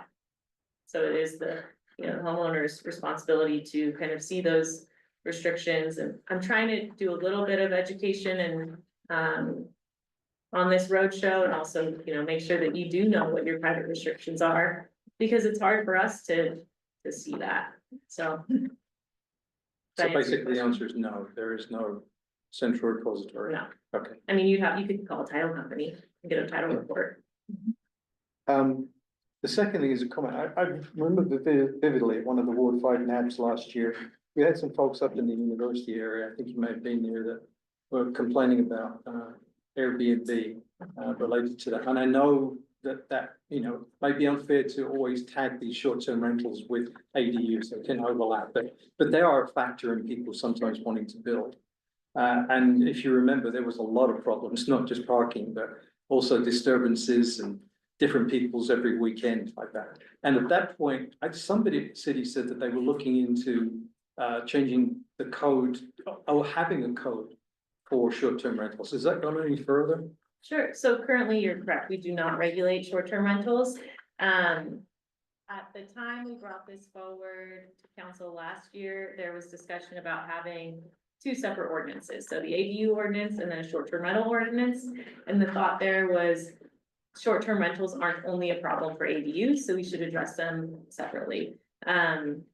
Currently, we don't have a short-term rental ordinance initiated. I think there was some talk on should it be in business licenses code, should it be in plannings code? So I'm moving forward with the ADU text amendment. We could, if we were directed, add something in there for short-term rentals, or we could always initiate a new text amendment separate for short-term rentals. So still kind of in discussions of how that wants to move forward. But at the time, we're gonna keep it separate from ADUs unless I get directed otherwise. It's fine. From my point of view, then, just a comment. I think if you don't get the short-term rental code before the ADU, you should put in the cart before the horse. My opinion. Member Davis, any questions? Thank you. Member Steedman? I'm kind of curious about, you know, how much you can build on the lot, percentage would be a problem. I'm in construction and so many places right now, you can't get a ladder between two houses. So it's unsafe. You see what I mean? They build them so close, or they build stuff that you can't maintain it, let alone you can't even park. You have to park, you know, quarter mile down the road because there's no parking. And just because you say there's one parking, that doesn't mean there's no, is there a street parking too? You see what I'm saying? So some places that we've gone, there's no street parking. There's just the parking right there. And if you're gonna try to maintain, or you're gonna, anything like that doesn't make sense to me. If there's not more parking, if you're gonna allow something like this. Sure, so each lot or each zoning district has its own lot coverage requirements. I would say as a general rule of thumb for residential, it's 40% lot coverage, so these can't exceed that. Okay. And then as far as setbacks, our accessory structures have to be set back.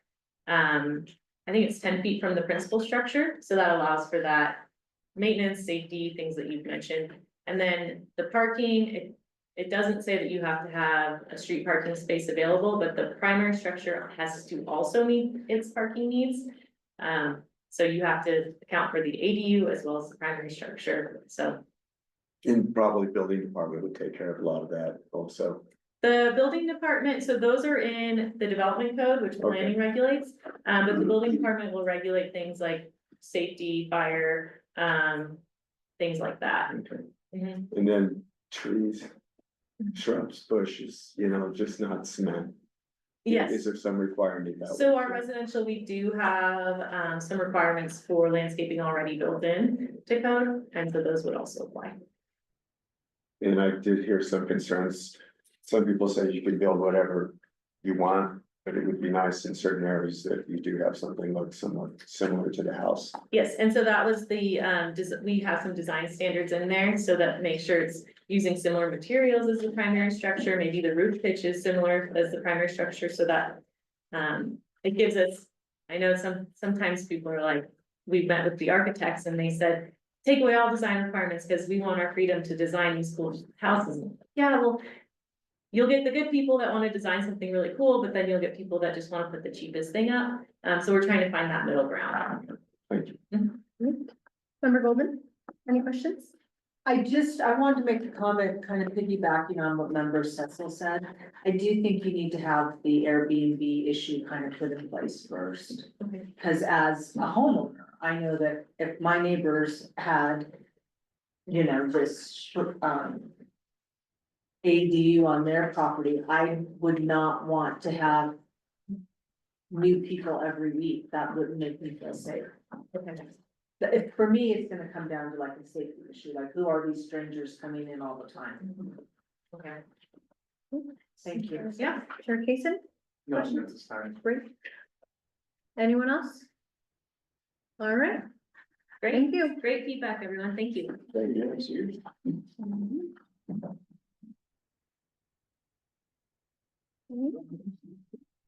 Awesome, we're moving on to item C1. Mr. Chairman, I have a report. Yeah. We've got 4 development projects to get through. Would you consider a 5 or 10-minute break sometime soon? Yeah, I move to have a short recess. Yes, we can go into recess for 5 minutes. Okay. Thank you. So we'll reconvene at 7:15.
You take your seats, please. All right.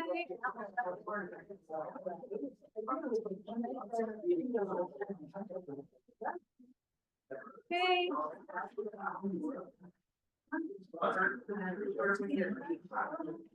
All right, it looks like we're ready to reconvene the Ward 1 Neighborhood Advisory Board at 7:15.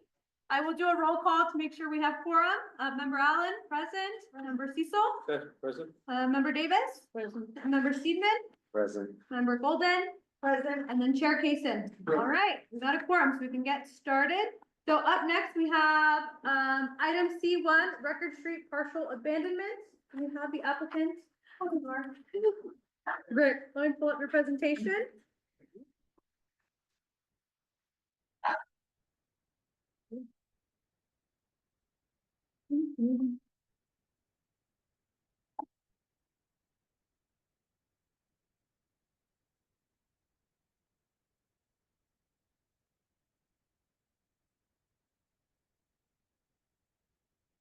I'm Gabe Whitler with Odyssey Engineering, representing City of Reno.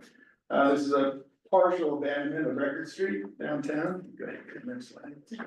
And yes, this is the City of Reno petitioning to abandon their street to themselves, so. The site's located, on 4th Street between Evans and, Valley. It's just north of the, Ace Ballpark and east of the Boston Bucket. The abandonment portion, is getting rid of an old section of roadway that's no longer needed. The city council last April approved, the sale of the properties that you see outlined in orange there as the site. And as part of that, they need to abandon an old portion of the street to make that happen, so that, they've agreed to sell it to a developer to provide some affordable housing. This just gives you a little bit of background. I won't worry with all the details. The site's located in the red square there. This was the original map that created the parcels, roads, alleys in this area. And a number of years ago, it was determined that these were never officially dedicated to the city as public roadways the way we do it today. And so the end result of a lawsuit with downtown property owners was that the original property owner had to quit claim the roadway network back to the city, essentially at the back. So why does that matter? In this case, for an abandonment, it'll be a little different than you normally would see with an abandonment. So since the city owns it fee title, the resultant parcel is gonna be a little different than your normal tax line. This is a little close-up shot of the current aerial. Again, the orange dashed line is the limits of the development piece.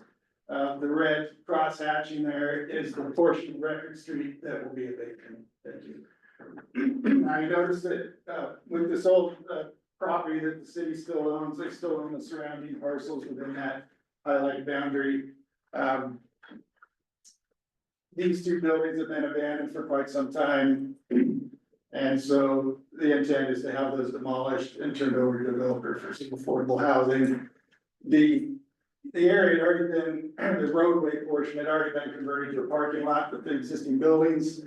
It is gated on either end, so it really doesn't function like a normal public street. There isn't really public access all the time, so it's really just a formality to kick into motion. It's kind of the first step in the process of this property getting improved. Next slide, please. That is just a simple abandonment documents. Again, the highlighted area in red showing you an image of what's getting abandoned. This is the legal description of the area that's being abandoned.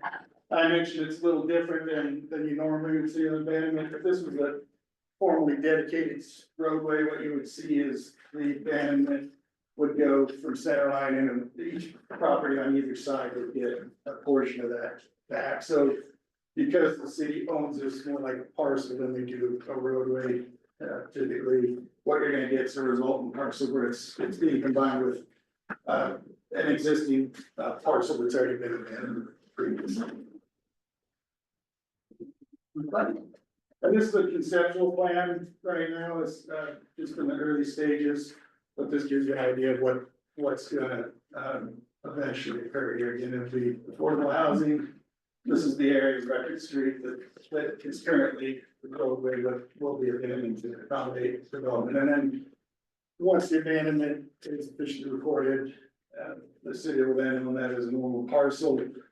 The handful of parcels will be combined into one to accommodate the, so. Kind of short and sweet. Somewhere before. Keep the process. Any questions? Awesome. Looking to the board. Member Golden? Member Golden? Thank you. When you say affordable housing, what does that look like? Or is like cost, because let's be honest, that's by a railroad track that's down there, like, that's not the best part of town. So the city has, I believe it was in December, entered into agreement with a developer.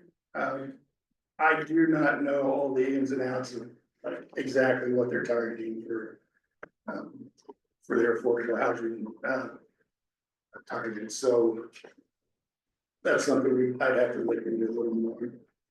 And like I said, this is very conceptual at this point, the development, site layout and building is being worked out, so there is an agreement in place though with the city.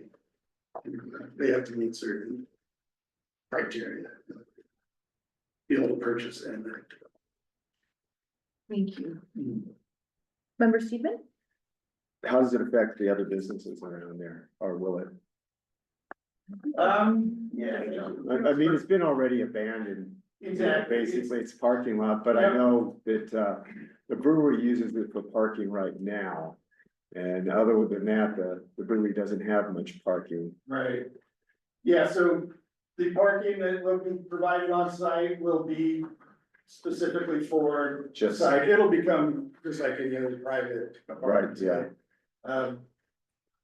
Again, Record Street doesn't have any connectivity, so. So Record Street would just dead end, it looks like. Yeah, yeah. Right where that The is. gospel mission will still be in place and they have a looped access. Okay. Using the alley, so you'll have a small chunk of, you know, And- this development will take its access off of Evans. Mhm. This will be a gated emergency only for the fire department. And the only thing I would think is you kind of dead end it right there. You think you Yeah. have some kind of a loop or We'll something? definitely have to give some thought to this remainder piece. Yeah, What happens there, this intersection is a mess. And so we're not gonna take any of the development traffic out that way. okay, well, thanks, that looks like a good idea. Great.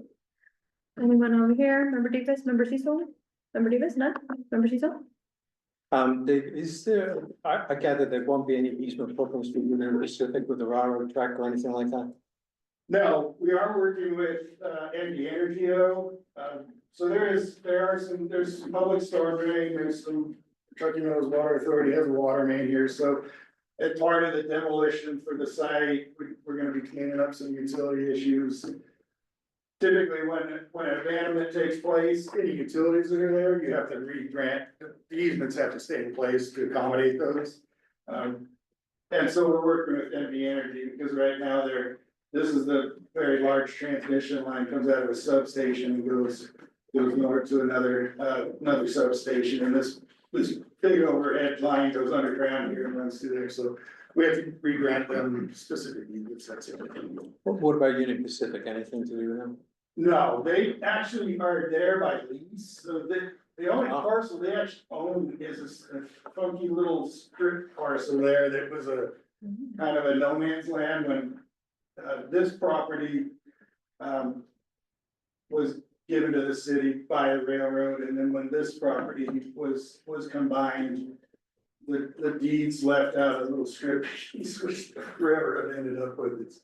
It's kind of odd, but we are not going to impact the tracks or deal with interfere with their lease. Thank you. Member Allen? No, thank you. Anyone else? All right, thank you so much. Thank you.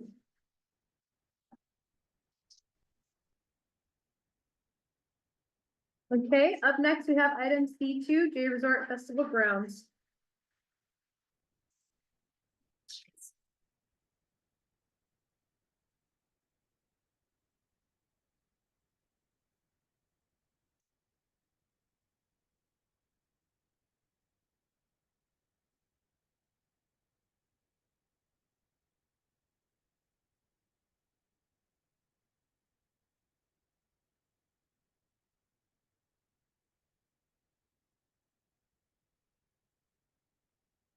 Yeah, okay.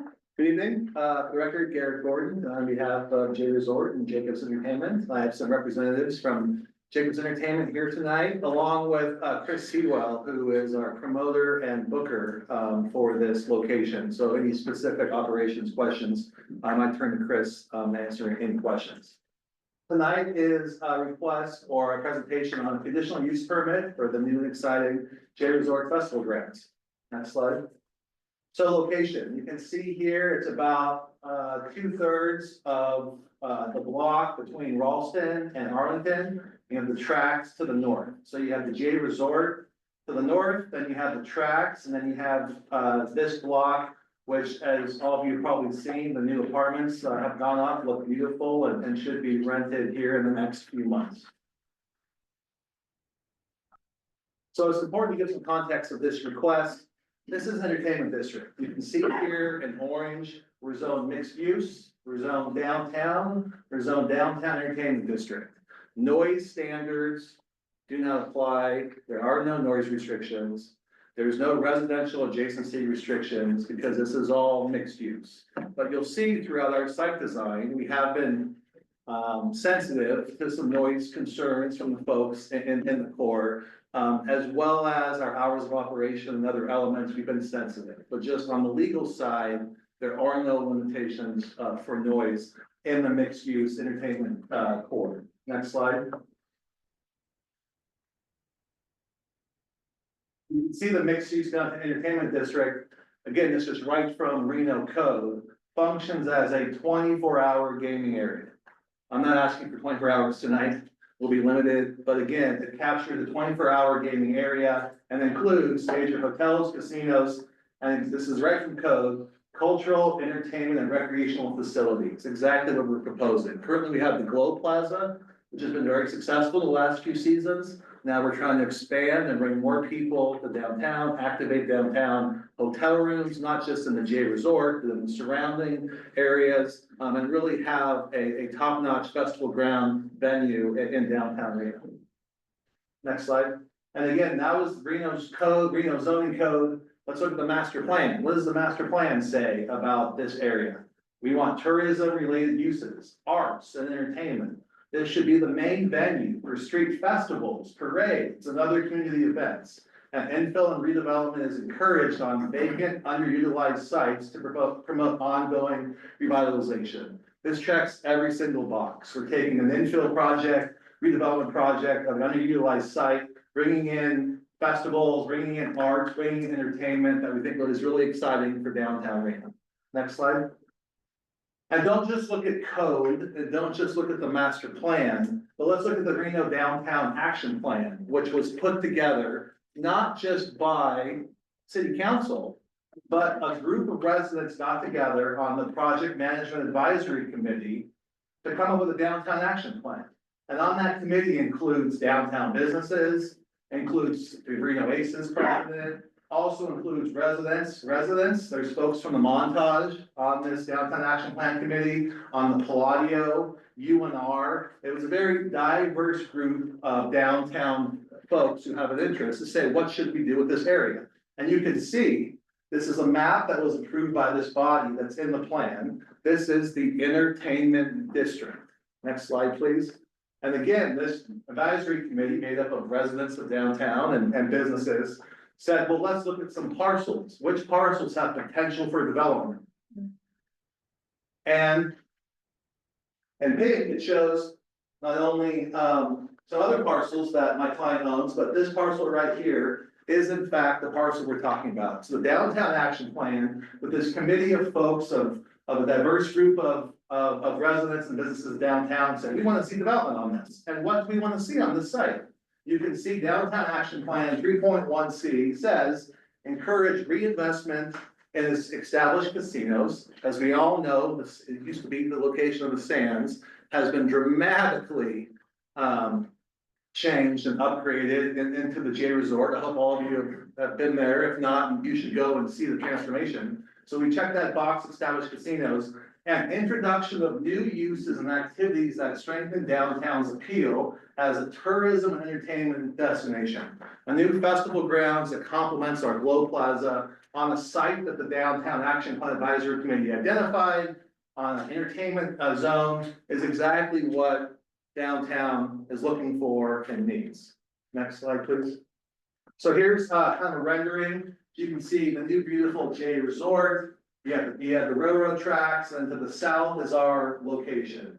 You can see some turf, very large area of turf in the middle for folks who enjoy festivals. Couple things to note. One is the entrance over here on Ralston. You can see some lines, you can see the entrance gates. That is substantially designed for a purpose on the property, so there's no queuing on Ralston. So you can go in and queue on the site and work your way through security and work your way through the entrance gates without causing any commotion on the sidewalks or on the street of Ralston. Two, even though there's no noise restrictions for downtown, we're trying to be sensitive, and you can see the stage is oriented away from downtown and oriented toward the west, toward the mountains. As Chris would tell you, and the artist would tell you, that's not optimal for the artist in that they'd be looking at the sun going down, have the sun in their face. Most urban core downtown venues around the country are kind of oriented away from the sun in their eyes. But again, we're trying to be respectful of some input from the downtown residents. Also, you can see on the east side, there's a large area for staging. So a lot of these events have kind of a big truck who comes in and brings in equipment. We did not want any of the trucks queuing or holding up any traffic on Arlington. So we're 100% certain any trucks or trailers that have equipment can come onto the site, park on the site, stay on the site, unload the equipment, load it back up, and then leave the site without bothering the traffic on Arlington whatsoever. So I think we've really done a good job of designing this site to be sensitive to the surrounding street network and the downtown core. Next slide. And again, here's just another venue, kind of another picture of you're kind of standing there and enjoying the concert at the J Resort to your left. A really exciting location. To do what we're doing is reactivating downtown and diversifying it for both locals and for tourists. Next slide. So here's the site plan. So as I mentioned, right, a significant amount of space here for the gates, you know, VIP entrance, general admission entrance, keeping folks off of queuing on Ralston, but on the site. Activation tent, concessions, restrooms, very large general admission area, VIP area, stage, as I mentioned, even though it's not optimal, but focusing and directing westbound. And then, as I mentioned, you know, again, on site, the staging area where the artists, the green room stay, any kind of semi trucks or trailers can all be self-contained on the site to not impact Arlington whatsoever. Next slide. Operations, I know some of the folks who had concerns and had questions just had left, but about what the hours of operation will be. So again, 24-hour area, we're not asking for 24 hours. Hours of operation limited to 6 a.m. to 11 p.m. Sunday through Thursday, and 6 a.m. to midnight, Friday and Saturday. This is exactly what was approved by the Glow Plaza and has been, I would argue, working for the Glow Plaza. There's no considerable complaints for the Glow Plaza. It's working well, and so we've mirrored those same hours. I would say there might be little asterisks here for like if we have a New Year's Eve event, you know, might go past midnight, but for the most part, those are the hours. And then even a step further, when we went through this exercise for the Glow Plaza, we said, okay, that's fine, that's when you're gonna be operating, but what about amplified sound? When will the sound turn off? So we knocked it down an additional hour, just like into the Glow Plaza. So even though you're open till 11 on Sunday through Thursday, music has to stop at 10 p.m. Music stops, people take about an hour to kind of get out.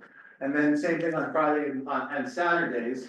We can stay open till midnight, but again, the music has to shut up by 11 and then give people some time to get out. So that's been working at the Glow Plaza, so we think it'll absolutely work at this site. Some questions came up, what if both are operating at the same time? So we imagine our maximum capacity at the festival would be 15,000 people per day.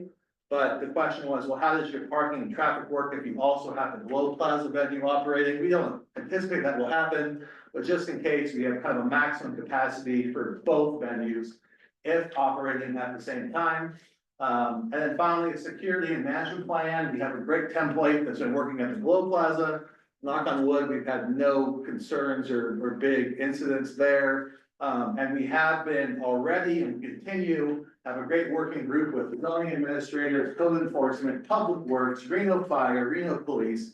Not only will they approve this plan, but as we have all these events, and you'll see the next slide of how many events, we'll all work through these departments to make sure everyone's on the same page and everyone is safe. Next. So this slide's a little busy, but I think it's important because it does two things. One, you can see on the right-hand column, it limits the number of events. So there was a concern of, am I gonna have an event 365 days a year? The answer is no.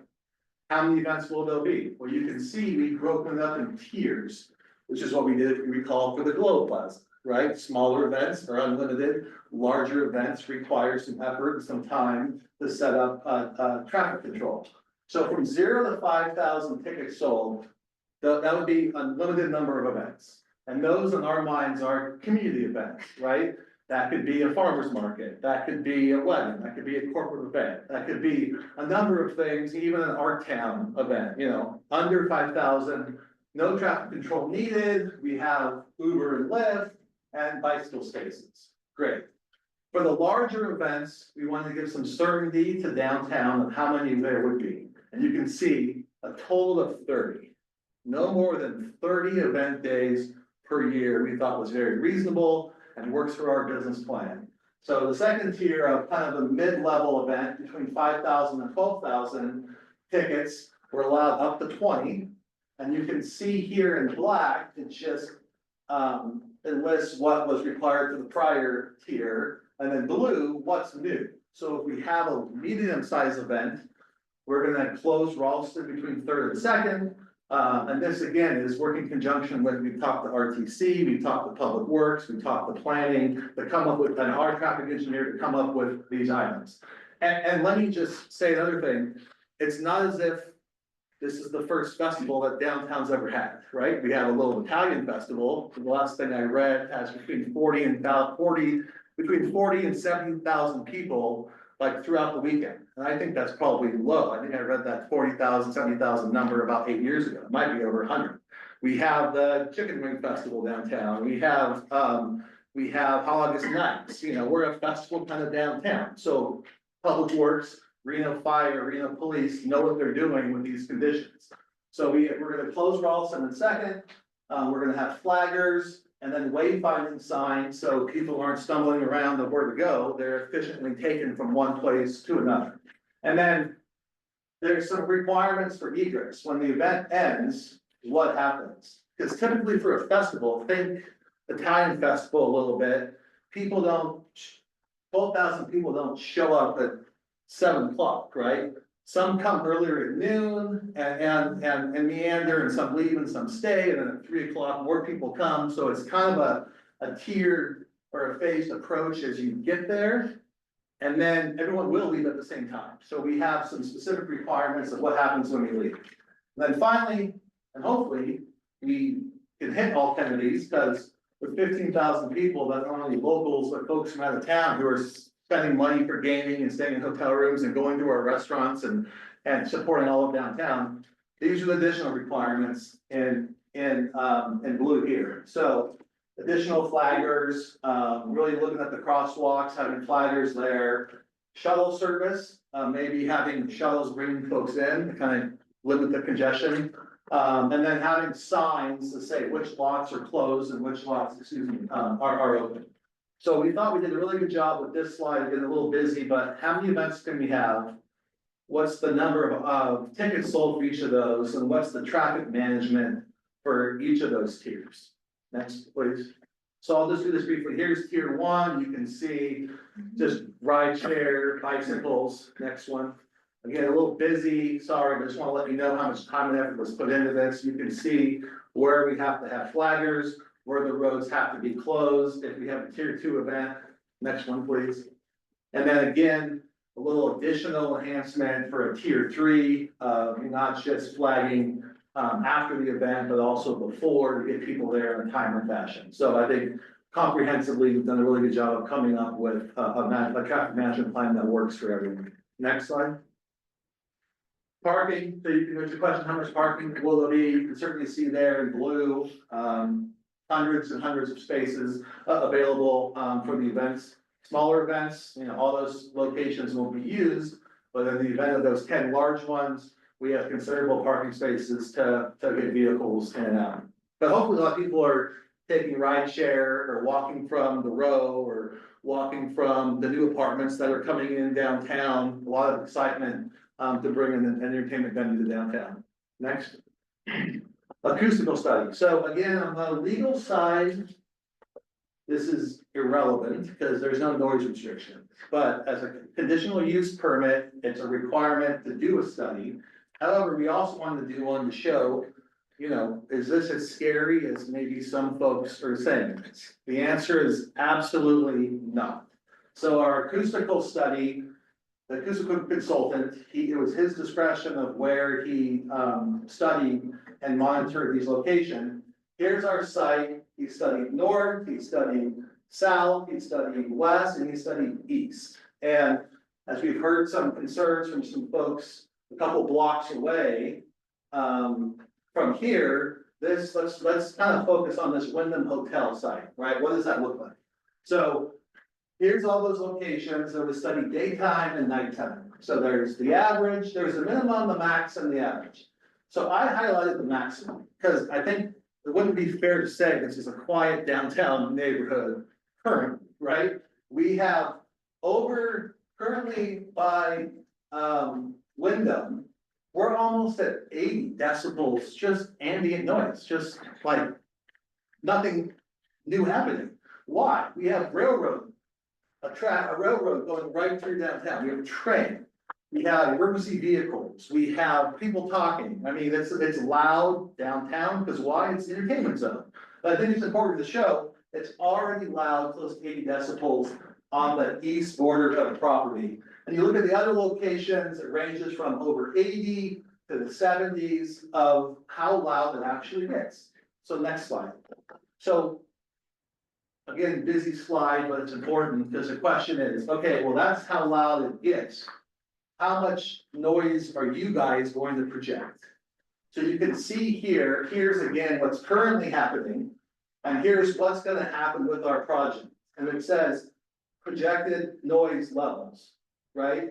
77, 70, 70, 77. So we have some spikes already that go way above what our noise will cause. And I would argue, let's just focus on not the J Resort, because that's us. We don't care about our noise, how to do our hotel occupants, but the Wyndham, just a block, not even a block to the east of us, right?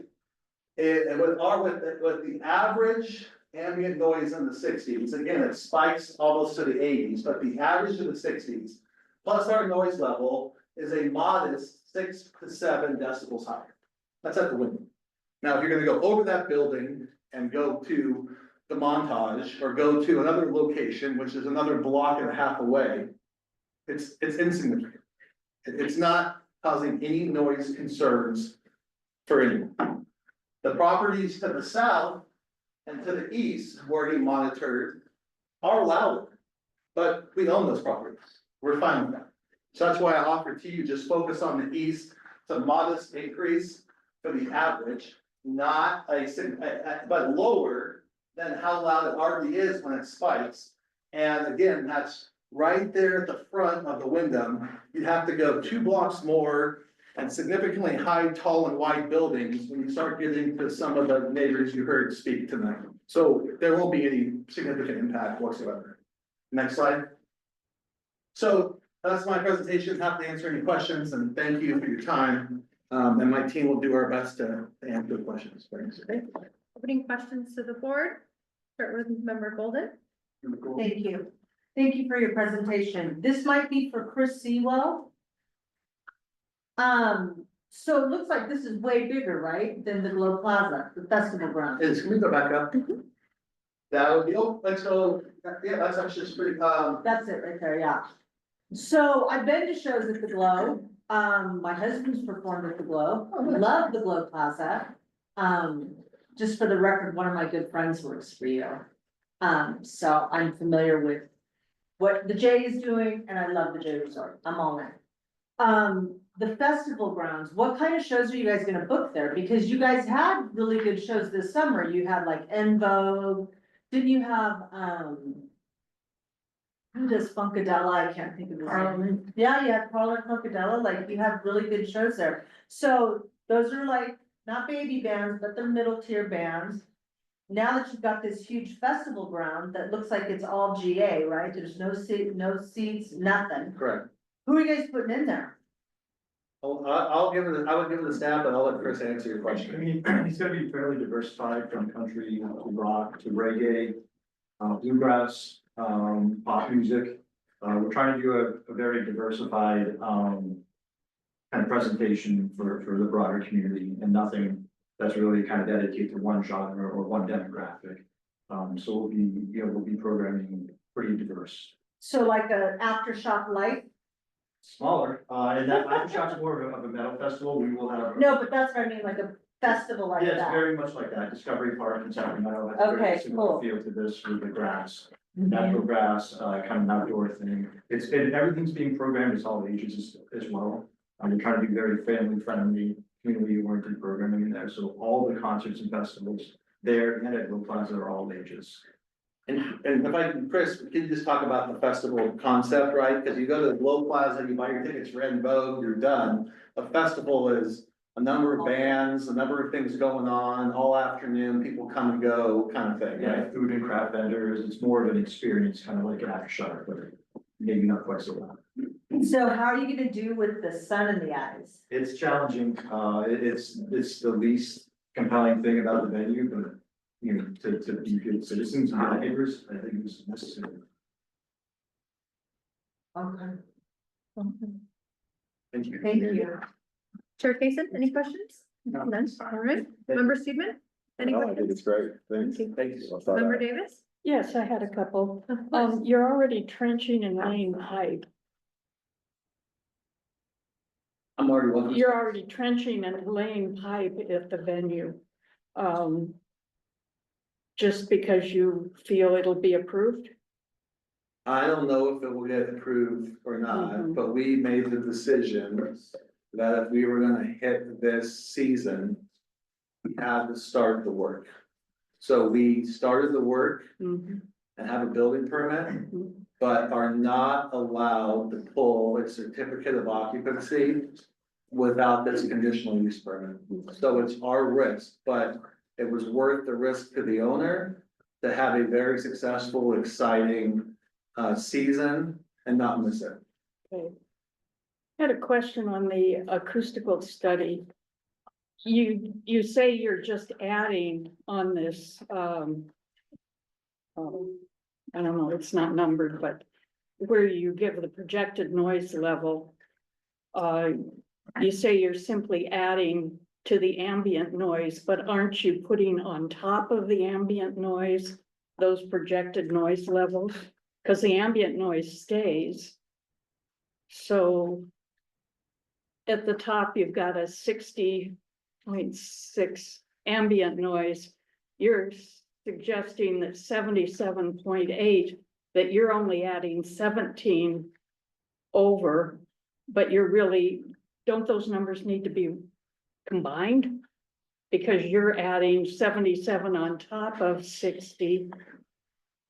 We're not, so, appreciate the question, though, it took me, I'm not a consultant, but it took me some time to work through this report and talk to our acoustical consultant, who will be at planning commission and council if it's in the event appeal, answering questions, but no, so you have the ambient noise, it's today, and then with a concert, a festival going on, it bumps it up, and this is at the J Resort, 17.2 decibels up to a 77.8. So it is, you have your baseline, Yeah. and then you have your increase, and then that's what's calculated for the projected noise level.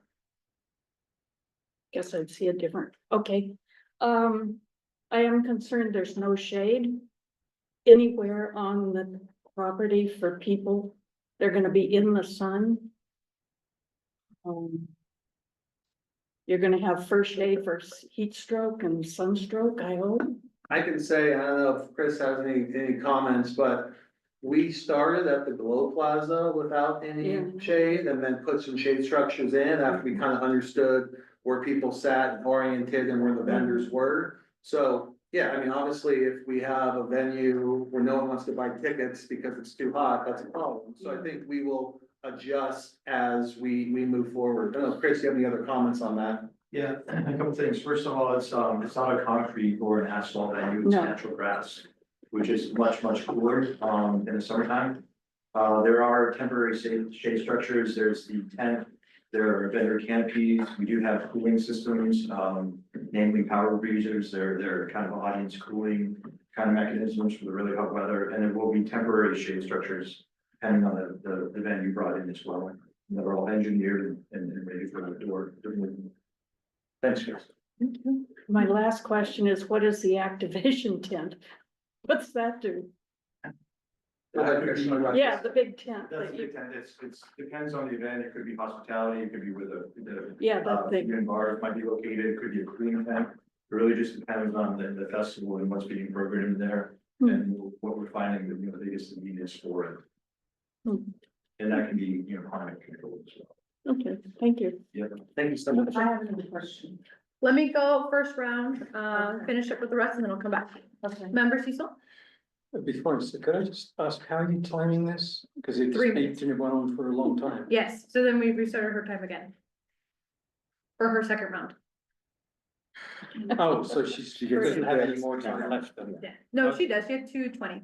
Okay, Yes. all right, I'm sorry. No, it's okay. Very confusing. Can you turn it around this way too? Thank you. Mr. Gordon, adding up the number of units of Wyndham, Mod, Ralston, and 2 on Second Street, that's about 114 living spaces. If you add up the Montaros, the Third Street Flats, the West Street Flats, the Riverwalk, Arlington Towers, Plaza Resort Club, Eden Tower, and that's not all of the ones that are very close, that's 980. So why did you exclude those residences from the sound study? Let me go back to the sound study. So for a sound study, you don't do every single block in the downtown area. You just do the surrounding area. So let's go back to that. So the sounds consultant chose right to the north, J Resort, Wyndham Hotel, the Mod Apartments, and these 2 locations. So you wanna understand, well, hold on. No, are you not answering my question? Just time out, You please. wanna understand. No, but why did you even cut the map off? Are you really contending that these 980 people are not going to be affected by this 30 times a year, most of them in the summer? Absolutely, I am. Because if You look are, at- okay, fine, that's all, I just wanted to know But- that, that's Because they different live than I in the would entertainment understand. district as well with no noise standards, I think you should know. Well, then why are you applying for, why do you have to apply for a cut in the first place then? Apply for what? A conditional use permit if there's no noise limits. Traffic, circulation. Why are you parking spending so much time on the noise? Why Hours bother? of operation, because I know you live at the Montage and I wanted to make sure I was receptive to Then your why concerns. didn't you include us in the sound study? By the way, is Because it's this, irrelevant, you're 3 blocks away. that's, okay, so you're saying that 980 people, it's irrelevant. We had Hold on. No, I'm saying- no, listen, I haven't you finished do not my- let me answer. No, I haven't asked the question yet. I'm making a statement. Okay. The question is that why would you exclude them? Why is it so bad? Why didn't you include us? Did we not if you mattered, if you'd have asked and knocked on our doors, you said you did for the Globe Plaza 3 years ago, we would have welcomed you in. We would have put your monitors up on however many places you wanted, but you chose not to do that. How is that acting in good faith? And secondly, May I answer your question? May I answer your question? no, it's a Because- rhetorical question, but go ahead. Because the sound consultant studies what noise is coming off the property lines of the project, which is the Wyndham Hotel, which is modest, which would mean another 2 blocks away, there's no significant impact. You don't study all of downtown Reno, you study what noise is being generated from each of the property lines and looking at that. We'll just have to agree to differ on that. I think there are 980 people that I could probably find that would disagree with you. In terms of the sound one, is there an actual sound generated? Let me just finish this one. Is there an actual sound generated during the sound study? I mean, when did you do that? Was different times of day? Did the people there have heard anything on the sound study? Yeah, it's a sound study, you project sound on the site. So there was real sound generated, like, no, like you had speakers and subwoofers and things like that. They had real sounds. Absolutely, and so if Really? if you didn't hear anything, I guess we were okay. Are you sure about that? Because that's not, the sound plan 3D model, I don't believe actually includes sound. It's a projection based upon other, estimates. It's a model. It's a model. No, so actually, my understanding is it was actually a silent sound study, just for information. I'll finish right there. Other questions. Thank you very much. And let me just. No, it's finished. No, I'll see. These apartments right here, which are built by Jacobs and which are part of your residential units.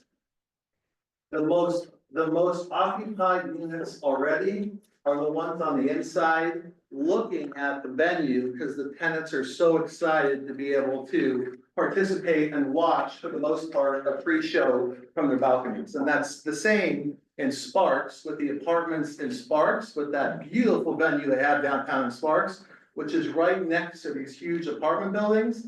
The number one and most expensive apartments to rent on that site are the ones with a direct view to see a concert at no charge. So that's why these entertainment venues work really well with mixed use. Member Ellen?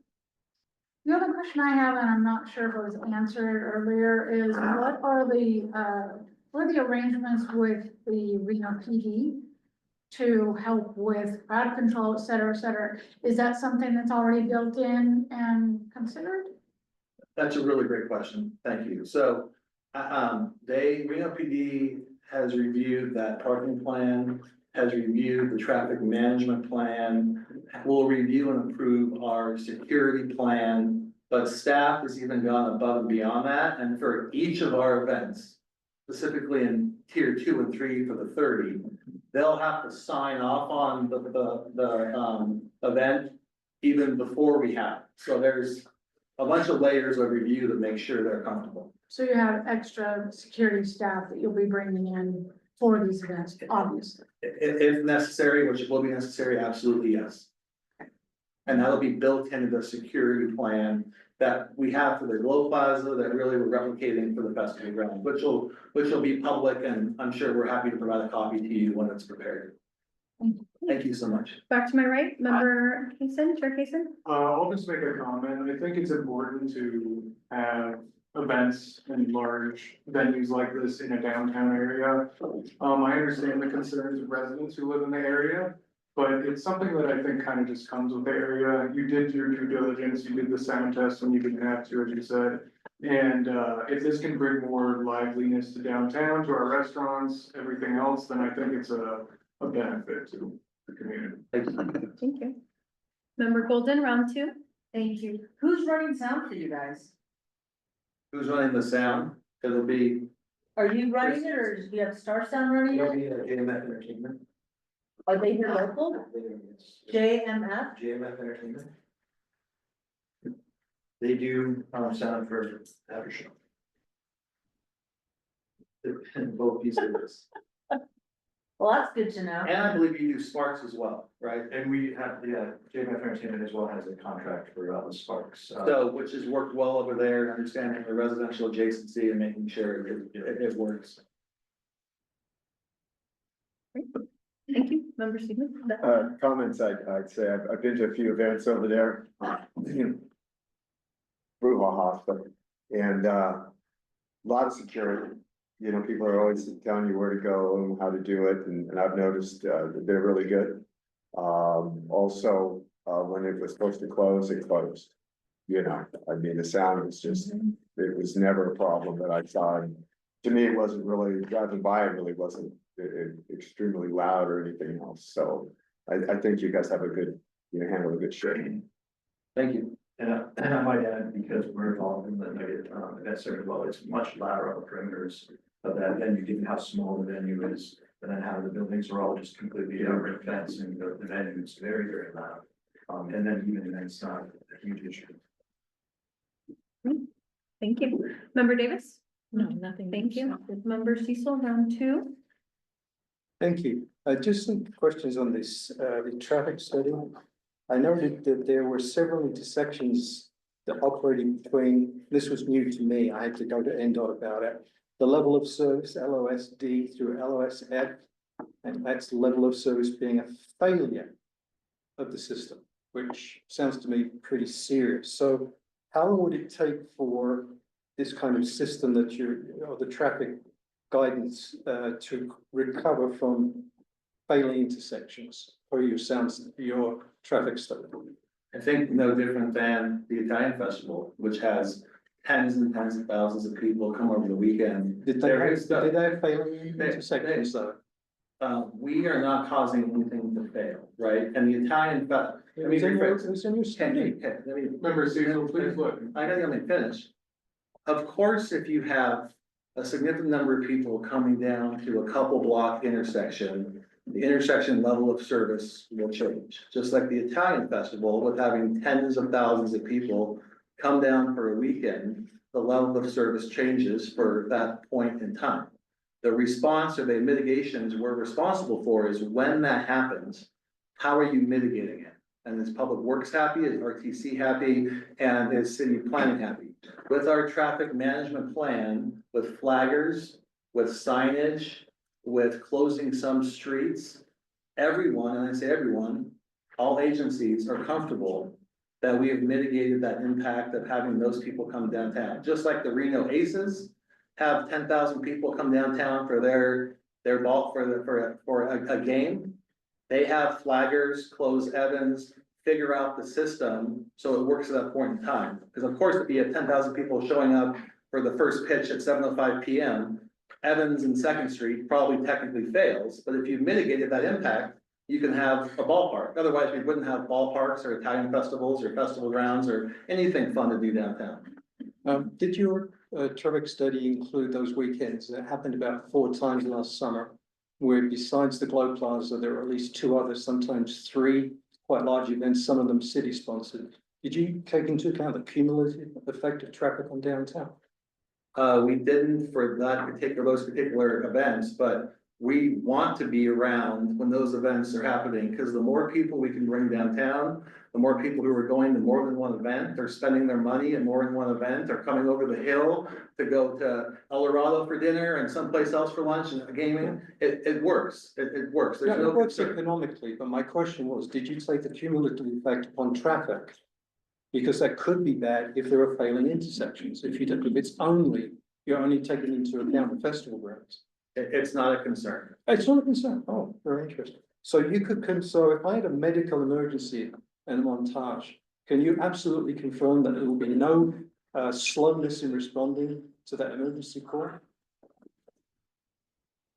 I believe that your police department, fire department, have no concerns with this application to my knowledge. And I'll answer that, I'll answer. That's okay, I'll follow up with it, that'd be fine. Thank you. Member Allen, round two, any other questions? Yeah, I think the only thing is that some of the downtown residents are feeling impacted. And so they feel very strongly about how additional late night concerts are going to affect them, and that looking at the decibel levels, they have concerns that they feel that it absolutely raised. I think maybe what the middle ground is that there are definite hard stop times for the noise and a limit. One of the other reports had said that there would be upwards of 75 events, and I don't, what you're showing us here is 30. So those are just my comments as far as where the residents are coming from for the noise, that maybe there's a middle ground. If there's there can be a limitation of how many late night loud events there are, and everyone can compromise it. The sound ends, the traffic is handled, then I think that is the best place for us all to work together. And then I think the other concerns are that I've understood that there are different sound levels, decibels, C scales versus other scales. Were the scales taken into account for your sound reports? My understanding was, yes, they were taken into account. And it was the same, and thank you for your comments, the same process and report that was done for the Globe Plaza that has been seen to be accurate. And I can say, working with the neighbors, and I have a lot of respect for Mr. Cecil, him and I go back and forth. I was actually in his unit looking out for Globe Plaza, remember that? And he had concerns about the Globe Plaza, and the J Resort was in between the Globe Plaza and his unit. But we heard from him hours of operation, a specific number of units, and making sure you work out traffic and parking. And we did that. I thought we got a good compromise on Globe Plaza. I don't think there's any complaints coming from the Montage for the Globe Plaza. So we tried to, Mr. Cecil, replicate that for festival grounds. So if that worked and that compromise worked, that this would work and the compromise would work. But I definitely note that a conditional use permit is revocable. So if we are not complying with our conditions of approval, if it's causing a nuisance to anyone inappropriately, I can assure you that your councilwoman here will bring me back to city council and look at these conditions of why they're not working. But they work for the Globe Plaza, so we thought that compromise could work here with Mr. Cecil's input from the last go around. And I do obviously appreciate all your input, Mr. Cecil, and happy to come talk to you more or to come meet with your board. Just let me know and we're happy to do so. I can't reply to them. If you would like, Mr. Cecil, you can reply. How can you compare the Globe Plaza to the festival grounds? I think pretty easily in that, in the same location. And the state. Not in the same location, it's just not true. The same vicinity, yeah, but if you gotta let me answer your question. But you're telling some that's not Member true. Cecil, please, we're gonna move on. We took the stage for you and oriented the exact opposite way. It should be coming downtown, but we're trying to find compromise with you and your neighbors. Again, I'm happy to come to the board and meet with you on the side. If you have any suggestions about how we can make this better, that works, that's viable, let's do it. Planning commission's next Wednesday. How is there possibly time for that? You should have done it before if you wanted to show good faith to residents. I think we showed good faith in that we replicated what we did before, which is work here. Well, we'll just have to agree to differ on that one. Mr. Gordon. Thank you, Mr. Gordon. And when are you Thank going you to for the planning extra time. commission? The 19th. Thank you. Thank you. Thank you, everyone. Appreciate your time. Thank you. Great. Thank you. Up next, we have C3 Summit Ridge Apartment.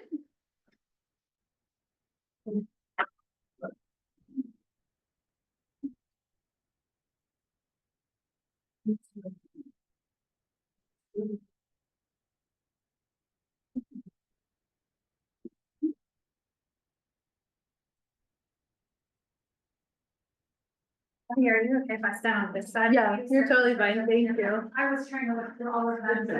I appreciate it. Stand here, sorry. No, Like not a perfect spot. no. Maybe now. Good evening, I'm Stacey Huggins with Wood Rogers. I'm representing, the Summit Ridge Apartments, major site plan review, and I have a handful of slides, but to be honest, I know you guys have been here for a long time, and still have 2 more items, so, I'm going to kind of breeze through this, but I am happy to answer any questions. You want to go to the next slide, actually, the next slide. Perfect. We are talking about this very small parcel on Summit Ridge Drive. You can see it outlined there in blue. Next slide, there's a little more zoomed in, so it's kind of easier to tell.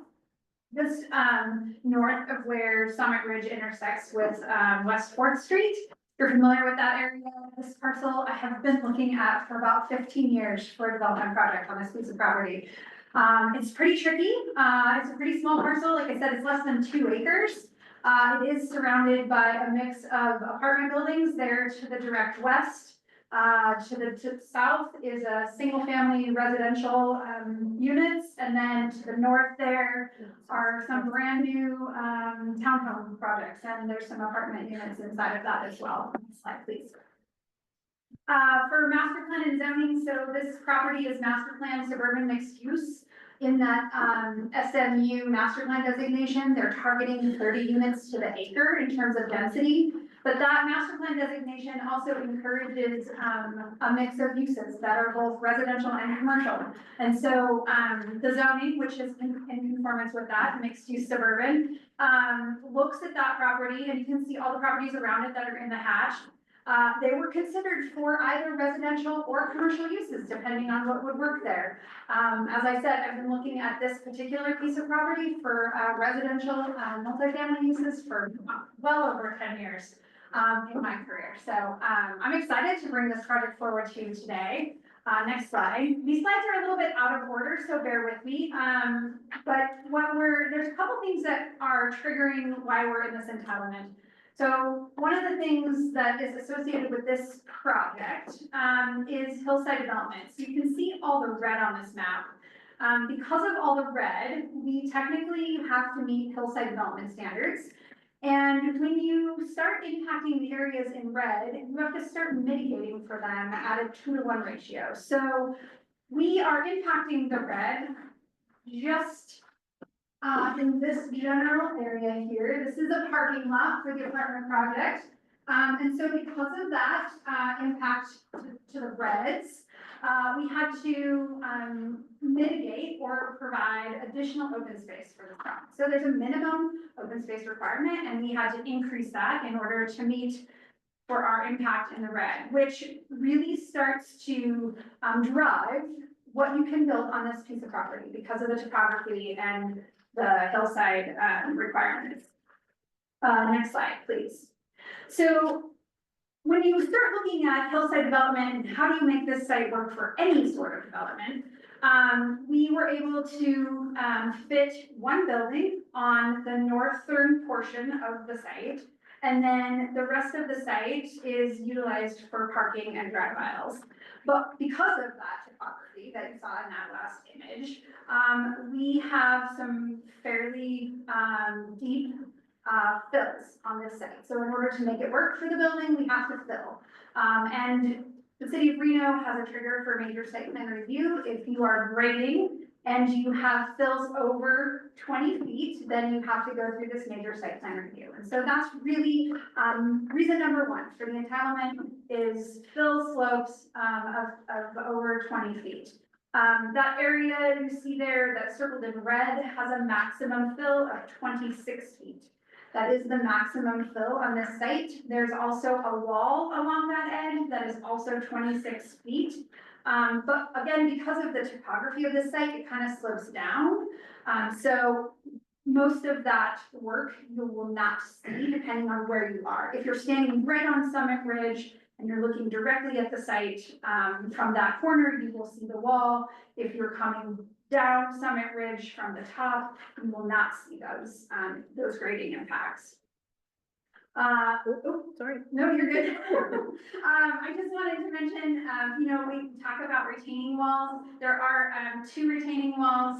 There's a retaining wall, as I mentioned, over here. And then there's another retaining wall along the south edge over there. Those are needed to help reduce the grading and also reduce the cut and fill that's associated with developing this parcel. She's touchy. Next slide now. So I mentioned the cuts and the fills. I want to tell you a little bit about what this project is that's coming forward. This is a 40-unit apartment project. It is intended to be an affordable housing project. Rents will range from $500 a month to $1,100 a month. So it is intended to be a true affordable housing project. 40 units. We're at 20 units to the acre, right within that SMU master plan target. The landscape requirement on this project. This landscape requirement is really specific to trees and areas around the parking lots, but the real takeaway for landscape and open space is combining it together. I mentioned the mitigation for the 30% slopes, so really, the requirement for landscape and open space was 1.06 acres of this site had to be either formal landscaping or preserved open space. As this site is designed, and we squeezed everything we could on here, we're able to provide 1.07 acres of landscaping and open space. So we're meeting that requirement for the hillside development. With the exception of the fact that we have some fills, but we just couldn't get around that in order to develop this site. The parking, as you can see, has been integrated into the project. So we meet the parking requirement, with this project. And then, it's a pretty small, traffic impact. Again, some of that because it's an affordable housing project, we anticipate, there's a bus stop, not too far away. So we anticipate folks being able to utilize public transit in the area. It does, if every person in this, project was driving, we did have a trip generation, done, and they would send about 23 PM per trips, coming in and out of that. So it's significantly below the threshold for a traffic study. And given, that Summit Ridge is an existing street and ties into existing street networks, there's not an impact on that general area. I do want to just mention that the multifamily apartments themselves are a permitted by right use. So if we were not, if we didn't have topography on the site, as I showed in that hillside slope map, this project could have gone straight to building permit. So that's why we're here, not for the apartment project itself, but for the grading associated with that. Next slide. I just wanted to give you guys a quick little picture of what these buildings will look like. Single building. So this would be the image looking to the north towards Summit Ridge Drive. From that, I'll call it the front side. This building is a 6-story tall building. So it's about 70 feet tall total. 3 of the floors are daylight, so you will not see them. Imagine this site is stepped, if you will. You will not see all 6 stories from the adjacent residential to the south. You will see these 6 stories again if you're standing out on Summit Ridge. So you have 3 stories below ground, 39 feet above ground. And then the building is actually set back or separated from that single family neighborhood to the south by about 180 feet. So again, it's pretty separated. These folks are not going to be looking in those existing residential neighbors' backyards, and existing residences will not be looking at these folks. They will be looking at a parking lot or over the top of the building, actually, because of the way this site slopes. Next slide, Abby, please.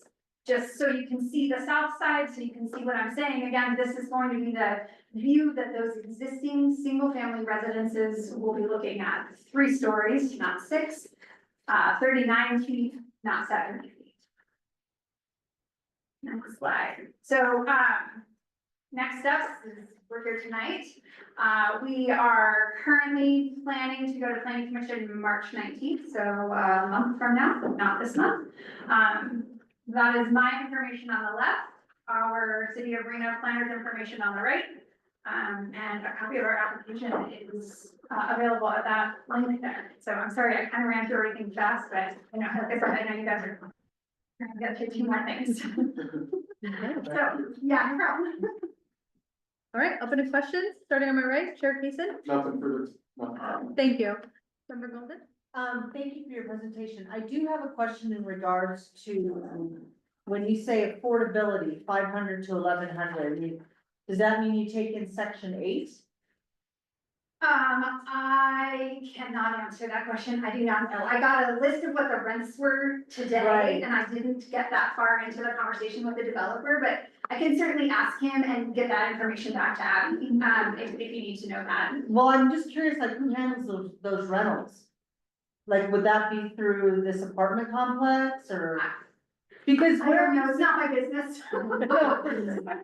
So because where it's situated now, you've got the river, but right below it, you've got very expensive homes. Like, there's some wealthy people in that area. And are they, we've got like $500 rents. The vicinity now, right there. Yeah, right down in there.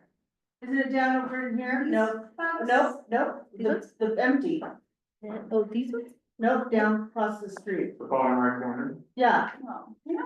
there's Yeah. homes in there. Oh. There's some. There's some homes in there. I'm not sure, anything about that side, Cause I'm gonna tell you, like, for me, I would be very concerned at those, and it's not that I'm against affordability, I'm all for it. But at $500 to $1,100 a month, like, who's going in there? Are they coming out of prison going in there?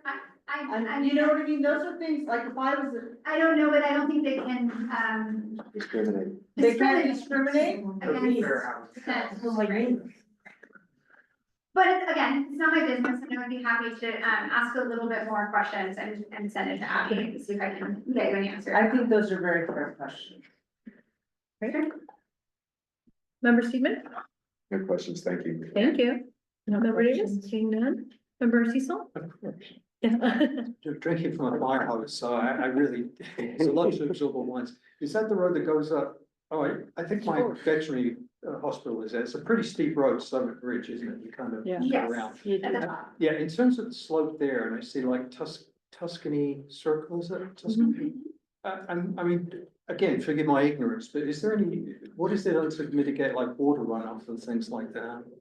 I don't have an answer for you on that. I know that when they looked at this, at the apartment project, again, when you start looking at the topo, right? They've done a grading plan to make sure that they are taking into account drainage off of this site when it's actually developed. I don't know how the drainage is happening on the adjacent properties and how that's, impacting this site. It's not very steep. I went there today. You make it think it's like it's just really, it's not very steep to me. Well, can you, sorry, go back to the slope map? Yeah. It kind of shows best, I think.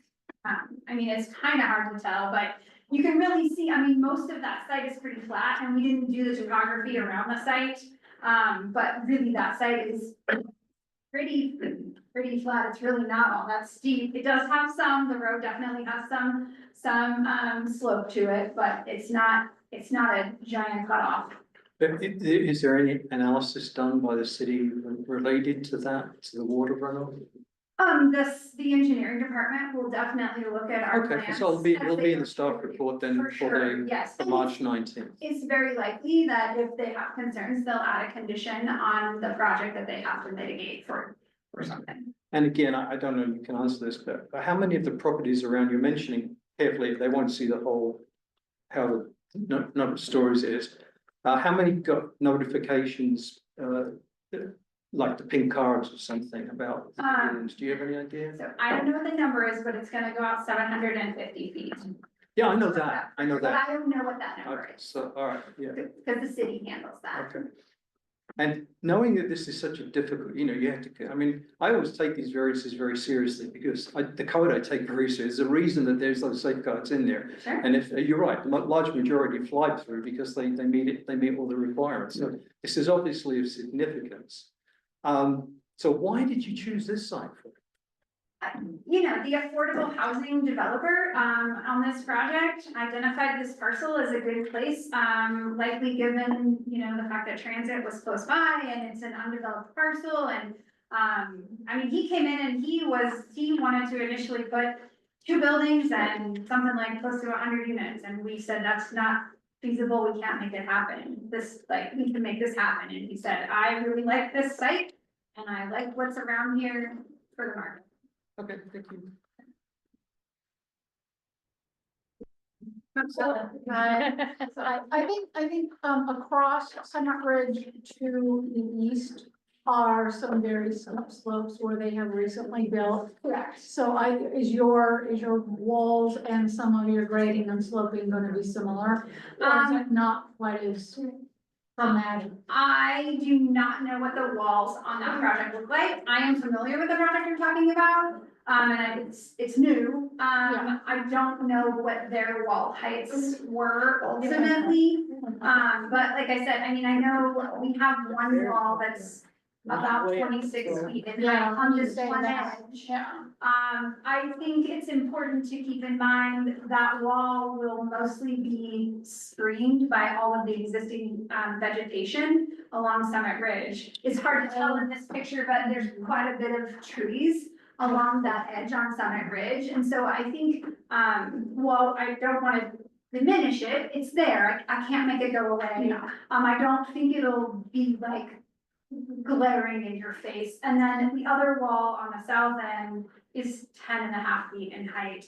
And so I think because of the difference as this site slopes down, those folks in Tuscany Circle will not be looking at that wall. I think they'll generally be looking over the top of that. Oh, they're on a pretty high point themselves. All right, thank you. Yeah, right. Member Kason? Nothing there. Member Golden? No, thank you. Okay. I think so. Awesome, thank you so much. Great, thank you. Thank you. Thank you.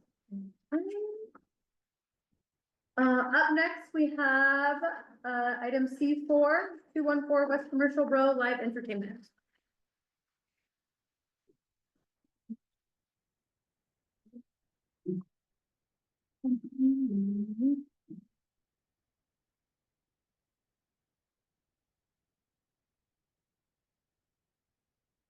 Hi, my name is Freddie Mann. I'm the owner of Club One Up. So I'm presenting the project at 240 West Commercial Road. It's gonna be a nightclub, live entertainment. It's gonna be open from 10 p.m. to 5 p.m. Somebody mentioned 8 a.m. We close at 5 a.m. Next slide, please. So this is the building. It's located on West Commercial Road, and that's the best question. Next. Lately, I understand people opposing the project, but I've been attacked personally at the personal level, especially with public comments. Ms. Cheryl used to leave letter at the window saying, people like you need to close the business and leave town. I need to find myself, give background on myself a little bit. I came as an immigrant in year 2000, got an assistantship at UNR. I got my master's in civil engineering. I've been in Reno for 25 years. I'm certified as a professional engineer. I carry a contractor license in Reno. I work on all the federal projects. The extension I-580, 9 bridges, Spaghetti Bowl project, widening 395, all local street in Reno, McAllen, Virginia, work with RTC.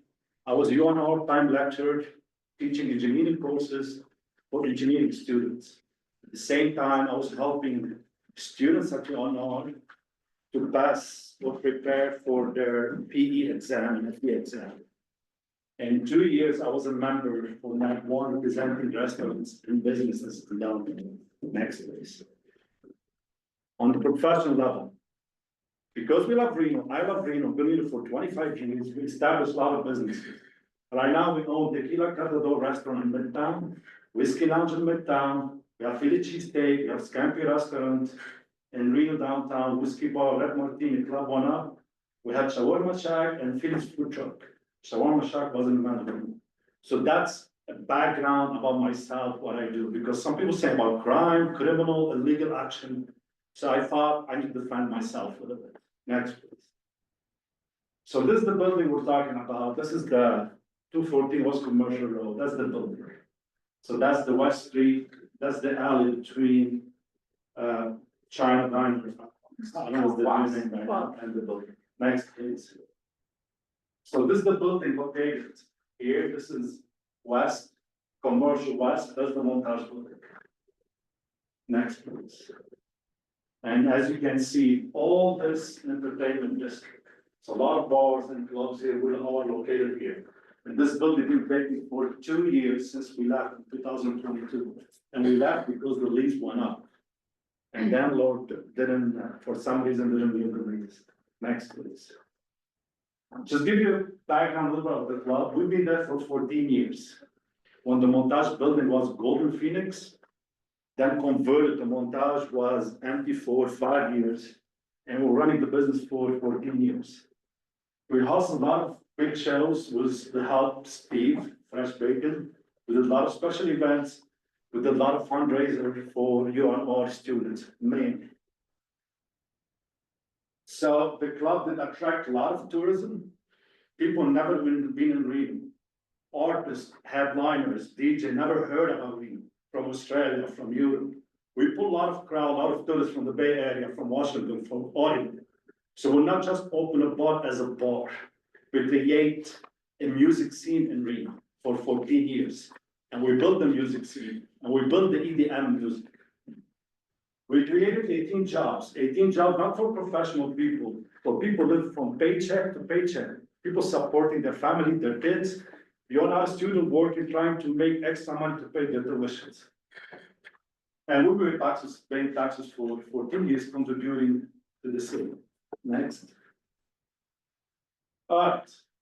Downtown is known as MD and ED, which is mixed use downtown and entertainment. Entertainment means bar, clubs, restaurants, music. That's the code of the city. So downtown is for residential at the same time entertainment district. And downtown should be the image of the city. We should have clubs, bar, restaurants, entertainment. It's for residential at the same time entertainment. We need to find an equation to combine both and work together as good partners. And of course, as we need to continue growing downtown, we need to create more business, support investors coming and create business in downtown and mainly tourists. Next, please. If you walk downtown right now, it's a ghost town. Empty street, vacant building, no businesses, it's scary. 8:30 in the evening right now, if you open Virginia Street, it's scary. Everything's big, there's nobody walking, no action, nothing. I wanna bring my kids to downtown, it's scary to walk there. So, a lot of vacant buildings, businesses are struggling. 5 businesses closed last month in downtown, because there's no traffic, no foot traffic. And of course, a lot of homeless people. So, to make a summary, we're urging the city to support us, to create more businesses and open more businesses, and create a vibe, make downtown a destination for tourists to come and enjoy it. To bring tourists, need entertainment. Entertainment by definition, restaurants, bars, nightclub, festivals, events. Ms. Sherwood said, I don't care for 14 years. She complained many times to the city building, and we worked together with the city building. And we built a sound wall that's facing Commercial Street, which is 3rd Flag Street. And we built sound wall too, and we put a double door at the entrance. That was in 2010, when the complaints started coming from the Montage. Next, please. That's the motel next door. Also, we built a sound wall on the whole wall facing the motel. Next, please. For the ceiling, we applied a foam, which is 1 inch thick, it's for drainage at the same time contain the sound. So you have 3 walls with 3 sound walls. You have a ceiling with a foam that contains the sound, and we have a double entrance door. So whatever the city asked us to do, the code enforcement, we did comply. And yes, we did work with the Montage resident. Next, please. The sound wall was built and cost us $16,000 back then. And the roof is cost us $26,000. Of course, I'm not Jay Resort, I'm a small guy, but we spend the money in a good faith. We try our best to contain the noise and the music. Next, please. Lately, we're applying to reopen the club.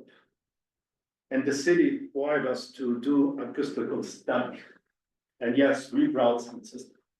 We put sound system inside the building. And we did run the sound inside the building. It was done by acoustics. We are, go back. No. We are the first, next, okay. We are the first club.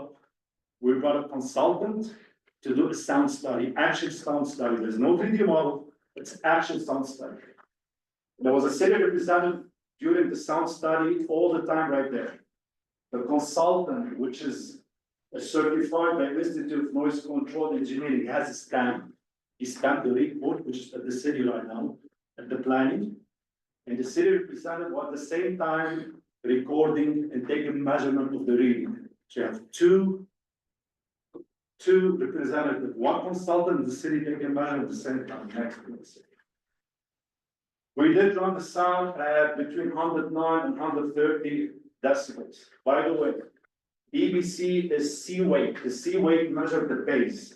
That's what everybody worry about. The A is the top speakers. We did run the sound at 109, 113. Usually we never run the sound 113, we run at 95. But just to give the worst case scenario. At the same time, the building was empty. There's nobody, no human being, no furniture, no equipment. So nothing was absorbing the sound. When you have a crowd inside the club, when you have furniture equipment, the leak of the noise will drop at least 25 to 30% because of the body absorption. And we had two locations measuring the sound. ST stands for short term. That's mean we went there physically for 15 minutes. We measure it. LT stands for long term. We had a mic measuring the sound for 5 hours non-stop. Next, please. So this is the building.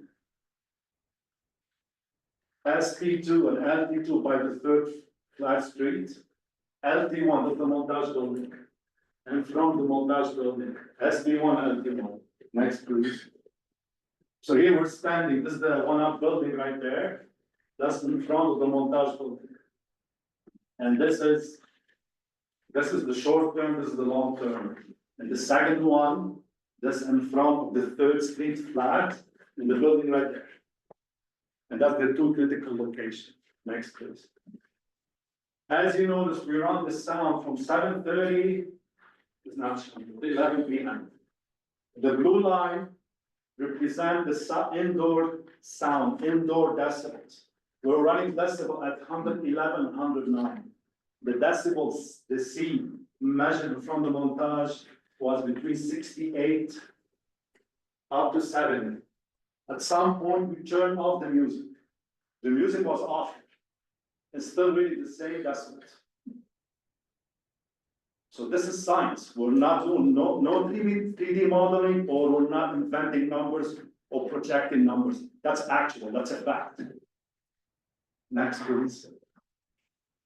Also, in front of 3rd Street flat, the same decibels of the club, and that's the reading. And you notice during the train, the decibel went up to 82, 86. When we turn off the music, the decibel didn't change because the door was closed at the front. So just to prove there was no leak of noise. Next, please.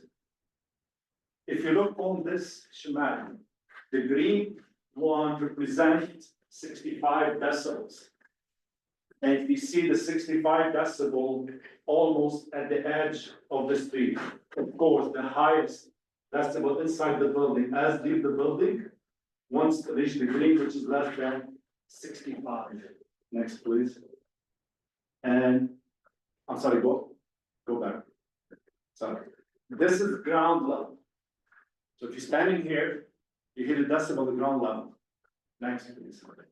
This is elevated receptor. That's mean the 3rd floor. If you're standing at the 3rd floor, which about 30 feet high, you can hear 65 to 67 at this location. That's the limit. Next, please. Even though we still comply with the code, even though there's no code, but normal decibel 65 to 68, my recommendation and sound engineer recommendation was to change the door at the front.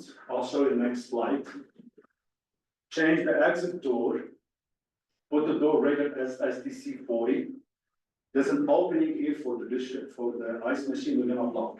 That was the main leak of the noise. We think that there is a leak. Next, please.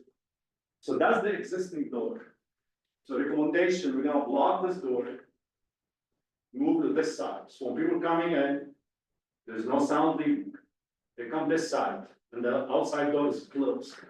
Because that's the existing scenario right now. We're gonna change and make it this way. So more people coming and it's gonna be blocked. They close the door, go this way. So at least we did extra effort.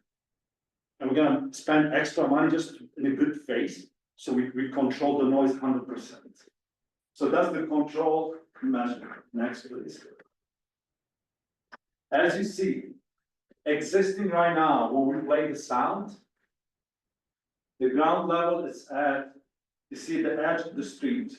If we do those little recommendations like the door and the exit door, we're gonna reduce the distance where the 65 decibel is gonna be. Not a lot, but some.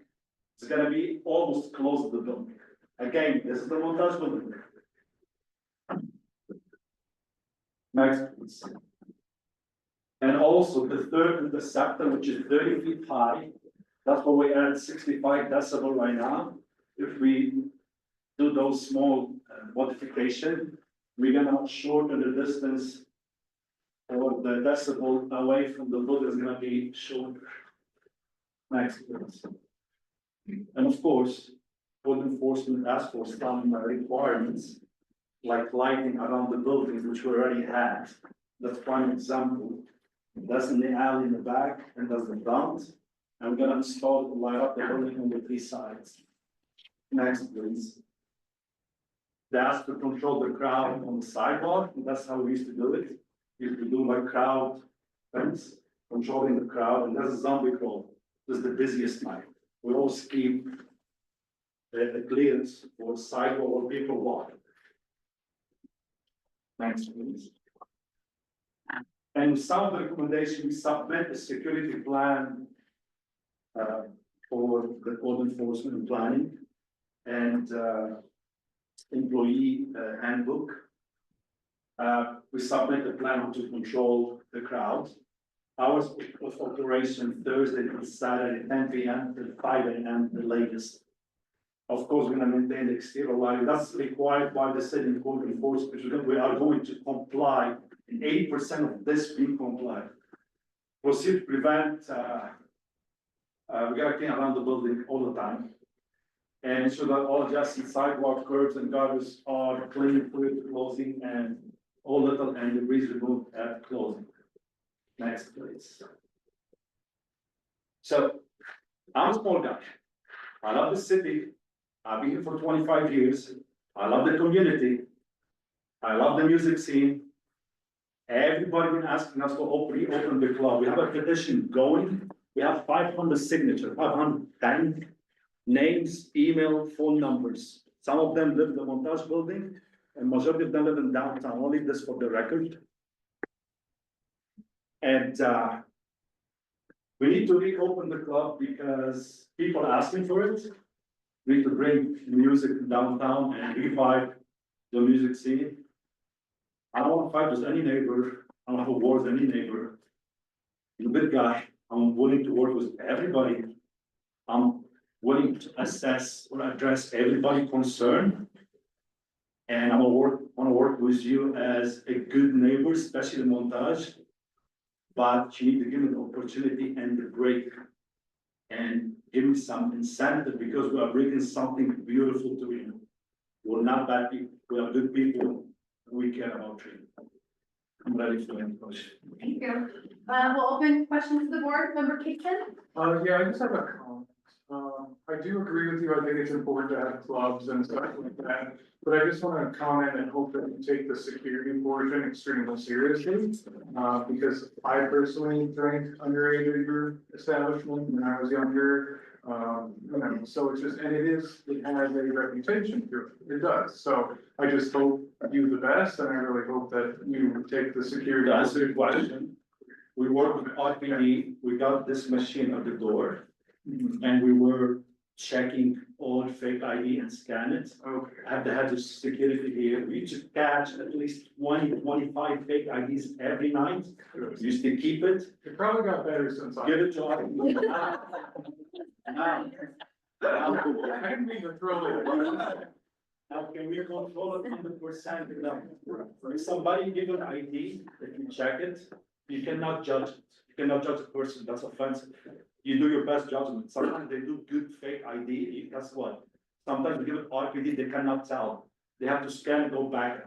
So we're doing our best, we've been doing our best. Can we control it 100%? No. Can we improve it, control it 95%? Yes. So if it's in question, if the ID is in question, you just turn them away out of the. Yeah, we either turn them away or we have a good report with RP. Or we'll call them up and say, can you come verify an ID? We let the person know, if it's truly you, your first drink's on the house. If not, okay, RPD's taking the card and you got it. Perfect. So That answers everything, that's my concern for you, so thank you. All right. Member Golden. Thank you for your presentation. Personally, I think you've gone over and above. I don't see where any issue would be with this. My husband owns his building and I don't know that he would be as accommodating as you are. He deals in music too. So I am curious. I'm not a club person, like I'm almost 60, so those days are way behind me. What kind of shows are coming in? Because there were some people that were. Steve, please answer. We focus mostly on electronic music. Okay. And kind of balancing out between doing some things that were all local based and then also bringing in national and international headliners. So yeah, that's mainly with this new project, it will not be called One Up again. There'll be just a different branding behind it and really in this market and in this like kind of economy. And just in the way the music and live events are, bringing in a multiple like a mixed use kind of music venue too. To where it's not just going to be DJs and electronic music, we could have a stage that we could have a comedy night or a burlesque show, have different kinds of things, because sometimes only one genre of music doesn't work. So it's a smaller venue. You don't have like metal bands in there or punk bands in Our there. capacity 300 people. You Yeah. cannot have that. Oh, you can't have bands. Yeah, I mean, you could if like they, in the past, we had a DJ booth, so it was very difficult to accommodate bands. Okay. So now it's just staging. Yeah, and yes, I mean, right now it's an empty room, so. Thank you, Yeah. and thank you. I'm just Thank really you. impressed by that. As a small business owner, I understand you've spent a lot of money. Your sound testing was very, very thorough, and I don't live downtown, but I felt it was very considerate. So thank you. Thank you. Member Stephen. I've had a venue like that and I know it's difficult. And I don't think it's. You've done everything right. It's not gonna be us, it's gonna be the people in Montage. How you prove it to them. And I know with business, if you get in trouble so many times, they can shut you down, right?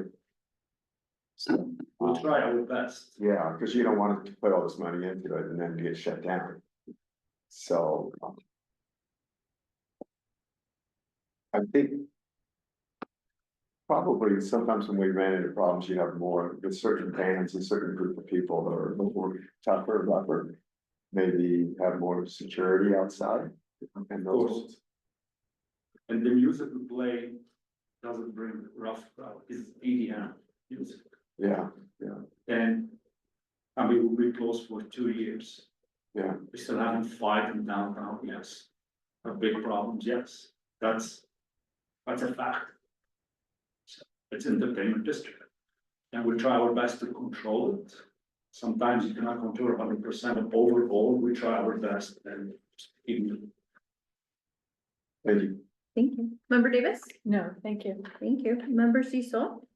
Yes, could I make just a comment before you time me? Mhm. I just wanted to say, Mr. Mahana, that I live in the Montage and I did have problems with noise for a number of years that bothered us. But I do not subscribe to personal attacks. I do not condone them. And I'm sorry if you have been. The public comments on the city was very personal. Well, I'm just telling, I can speak just for myself. I do not condone them. I do not encourage them. And I'm sorry that you would have to listen to those. I don't agree with everything that you presented. I'll just have I just wanted to say that it's not personal. It's just a matter of, it's a mixed use district and we're all trying to learn to live together. And there's a history there. despite what you did eventually, that really took a long time to get to that point. And those kind of things die hard in people's minds. For those of you that don't live downtown and you don't experience that, I don't think you can possibly empathize. So I just wanted to say there's nothing personal. One thing I would say is I've studied sound for about the last 2 years, especially with the C scale, is that it's a weird thing. It bounces off all different places. And you went as high as 30 feet, I think you said? Third level, yes, which means How many each level, this means third floor. Third floor, okay, well, we have 24 floors, actually. Would you be willing to do the sound study again and have us measure some like above the higher floors? Because we've all got NIOSH approved sound meters. You don't even need to provide those. We've been recording sound for years, so we've got an evidence base. Back in the days, Ms. Cheryl was complaining. Code enforcement went to her room on the 19th floor to blow the sound. They measured, they couldn't hear anything. Now, we can blow out the sound again when we open, and we can measure it, and we can adjust it based on So that. you're not willing to do that before you open? I cannot afford it. Well, that's too bad, because then I disagree with your analysis right on that point. You You didn't. go disagree high- with certified analysis? But you couldn't possibly go high enough. I'll give you certified documents that can show that. There's lots of studies been done. Sound travels up as well. There's atmospheric influences. Anyway, No, just so answer the I question. thought I'd ask you because I did my best. I know, no, you. And I brought a guy from Sacramento, he's the only guy in this area. No. I did my best. No, He's certified, he's stamped it. Sound engineer was there, city was there. I did my best. I can do more than that. Okay, well, To I prove thought I would ask because we're willing to help you by doing that on our own time. So, okay. You mentioned in your application, you have 20 parking spaces behind the building. Correct. Where are those parking There's places? an empty spot, empty parking owned by the same owner of the building. And he's willing to give us a 20 parking space. So that's south of you and that. Behind the building, open behind the parking. alley. Okay. It's owned by Dr. Askew, it's owned by his Yeah, wife. So who? No, I know where it is now. I've got it clear. I see it out of my west facing windows, trust me. Who manages the safety and security of that area? You do? We'll be doing that, so during operations, we will have someone walking out there every 30 to 45 minutes. During time of closing, we will have 2 people out there monitoring the whole parking lot, so people can get in their car safely, there's no mugging, and we will stay there until every car is gone. Okay, there was at the corner of Arlington and Second, there were lots of trouble with that area being maintained, that parking lot there. A lot of people were loitering, playing loud music out of their cars. They weren't even going, by the police said, they weren't even going into any of the clubs. How would you stop that? Arlington Second, it's.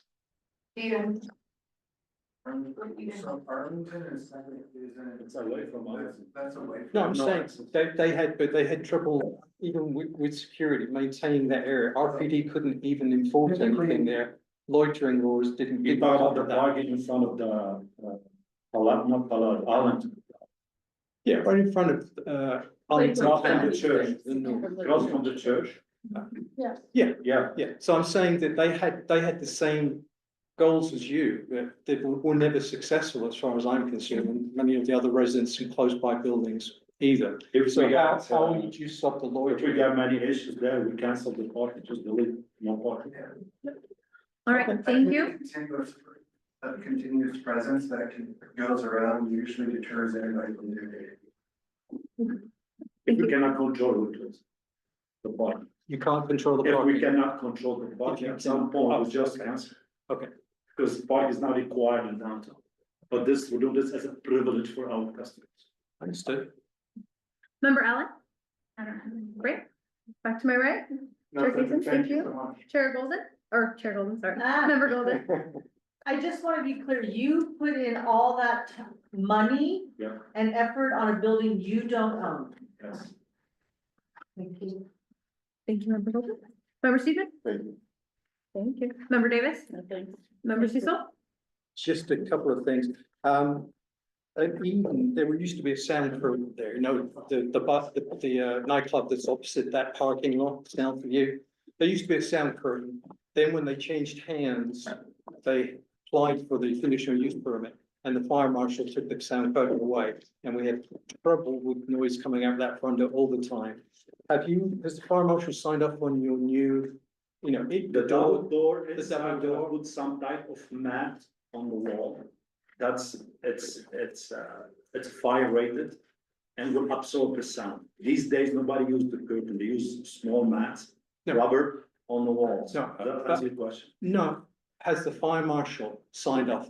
Because the sound curtain used to be on the other club, it used to perfectly stop noise coming out the front door until the fire marshal told them you can't use it. It causes problems with exiting fast in the event of an emergency. As the I'm saying, I like it. I'm just saying, has the fire marshal accepted it? Because they're very, very concerned about safety with 300 You have people. curtain as fire rated, and yes, you can install. He's talking about our doors, as the fire marshal located our exits and entrances. The answer is every time what is set down. No, you cannot, no, I got your point. Has to be, you have to see the exit. What, if a fire happened, you have like clearance on the exit. You can go on the exit and move a curtain and get out. We're not talking about. You can't open unless the fire marshal comes in, the health department, everybody else, you gotta go through that, so. He wasn't asking about It can't, what it is. yeah. We have the two main doors that you saw as far as the entrances go, and then we have two emergency exits in the back as well. So there's enough exits to get away as far as code enforcement has come in multiple times throughout the years that we've been in and has signed off on it. So the only change, the answer is, he was talking to the planning, would be shifting that entrance going this way to a right angle. So it should. I know it makes my point very well. I understand, I support the idea. I want the idea. I would like sound curtain in Eden, but Eden, it was taken away at the very last minute. And we didn't know. So I'm just concerned that if the fire marshal, if they don't do it, then it's one of your major selling points to residents that you're doing. I appreciate it. But I just want to make sure that it's going to be allowed because they're they changed. They changed the regulations all the time. So that's my concern. I'm not criticizing you. I'm not criticizing you. I'm just trying to understand. Will you even be allowed to have that happen? It's such a critical thing. I understand this question, and we will ensure that whatever plan is in place, that is for the main source of, for the main point of keeping the sound inside will be permanent. And it will be approved by, you know, fire marshal and everything like that. We won't just, have a temporary curtain, we'll always say, okay, this isn't gonna work, and then just scraps the project and move on. We will ensure that, you know, whatever is in place that is for the sole purpose of keeping sound inside will be permanent. And who are you, sir? My name is Tyler, I'm the manager, and I was in attendance for this house study, a pre-Christmas study. So it'll be in the staff report anyway, probably. Correct. Okay. Thank you, member Allen. Awesome. Thank you so much. Thanks. Thank you. Thank you. All right.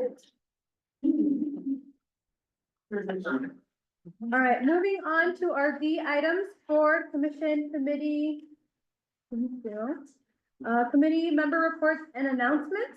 So I'll open it to the board. If there's any announcements you guys would like to make, I'll start on my right, Chair Kaysen. I just want to say I won't be here for the March meeting, but next time I'm here, I'll be prepared. I'll make sure I know all the rules and I'll make sure I control the meeting. Thank So, you. yeah. I have a script for you too, Kaysen, perfect. so it'll help you moving on, and same with you, member Stephen. I'll get you a script, but you can have this. And that's- You can review it for next time. Thank you. All right, member Golden, any announcements? Yes, I too will not be attending the March meeting. Sorry. No, it's okay. Thank you guys for letting us know with ample time. Member Thank you very Stevens, much. Vice Chair. St. Patrick's Day dinner on March 8th. Oh, great. Sons of Daughters of Heron. Well, thank you. You're Great welcome. organization. Member Davis, any announcements? Member Cecil, any announcements? Nothing. Thank you. Member Allen, any announcements? Seeing none.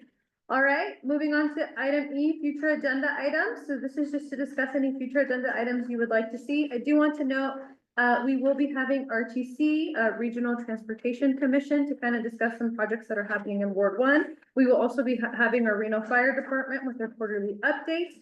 I think that's it for the top of my head. We'll have, yes, for now, but any future agenda items, looking at my right? Nothing, thank you. Yeah, thank you. What about, what's the downtown association? Oh, the Downtown Reno Partnership. Yes, Okay, great. try to get them on to come and let us know what's going on. I can always extend an invitation and hopefully get them on a future agenda. Thank you Thank so you. much. And I think they meet pretty frequently too, so if not, I can send out that schedule as well. Okay, thank you. Of course, Member Davis? No, and just off topic, we didn't hear from Councilwoman Taylor. Oh. We bypassed her. You're right. I'll come right back to her Okay. if she has any announcements right before E or before F. Member Cecil, any or future agenda items, sorry. Yeah. Thank you. Member Allen? I'm not sure how to present it or how it can be done, but questioning some of the downtown streets that do not have meters. How do I present that and ask that to be on the agenda and we can get some information from the city? I can connect with you afterward to see if it's appropriate for the agenda or if I can answer your questions. Yeah, I was like, that's a meters I'm not familiar with, but happy to learn and get you some answers. Perfect. And then, we'll move back to item A5 for council liaison report. Councilmember Taylor, Vice Mayor. Any updates? I think you gave a lot of the updates. I did. Lots of events happening in downtown Reno. We have Council Wednesday. That'll be great. I was listening on Zoom. I was driving back from Carson City, but thank you all very much for being here in your time. I'm so excited to see new faces. And UNR reached out to us and said that they would be happy to give us a presentation on our new business building, if that is something that you are interested in. And I think we might even be able to arrange a tour. I'm not sure what that would look like. And I think, Abby, did you talk about donate or council discretionary funds? No, we haven't talked yet. I haven't told them yet. Okay. Oh, well, wait until this. Surprise. Surprise. Great. Now we have full board. How exciting. We can move forward. Awesome. Okay. Well, we'll go back to item F, public comments. I know we did receive two submissions earlier today. I'll make a call for them. Kristen Greenshell and Paul Ferguson, maybe online. Okay. If anyone's in person would like to submit public comment, now would be your time. Do I get to do a second one? Yes, you do, please. Okay, do I have to do that? You can speak first and then you can give me the paper after. And So I came here today evening, but I've heard a couple of other comments and I just thought I'd, can you state your name for the record? Maya Sorry. Johnson for the record. The festival grounds, sounds pretty exciting in general. My main, I don't wanna say concern, but just the thing that I'm most interested in is what the area is going to look like when there's not an event going on, because one problem we have with a lot of the event spaces in Reno is that when there isn't an event, it's dead. And especially if you're not walking around, if you're walking around downtown and there's nothing happening, you have this big flat empty space, then it can be pretty miserable when you're just like walking past an empty field or a wall and there's no street activation. So, I grew up in Richmond, Virginia, and they have a kind of a concert space that looks a lot like that, but it's on an island in the middle of the river, so it's not like people have to walk past it.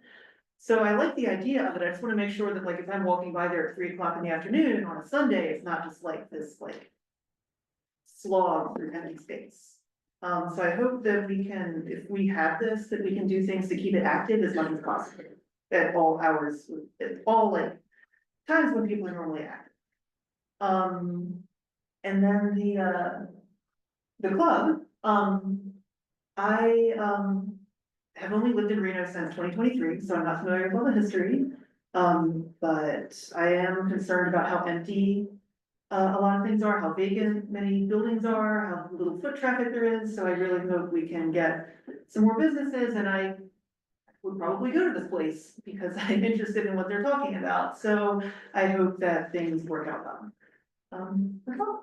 Thank you. Thank you. Thank you. And then anyone on Zoom, if you would like to give closing public comment, I ask that you use the raise hand feature at the bottom of your screen. And I'll give you a second to do so. Seeing none, all right, moving on to item G, adjournment. Can I I get? make a motion to Thank you. adjourn. Thank you. Can I get a second? Made that All 15 those in minutes ago. favor? Motion passes. Thank you guys so much. Thank you for your time.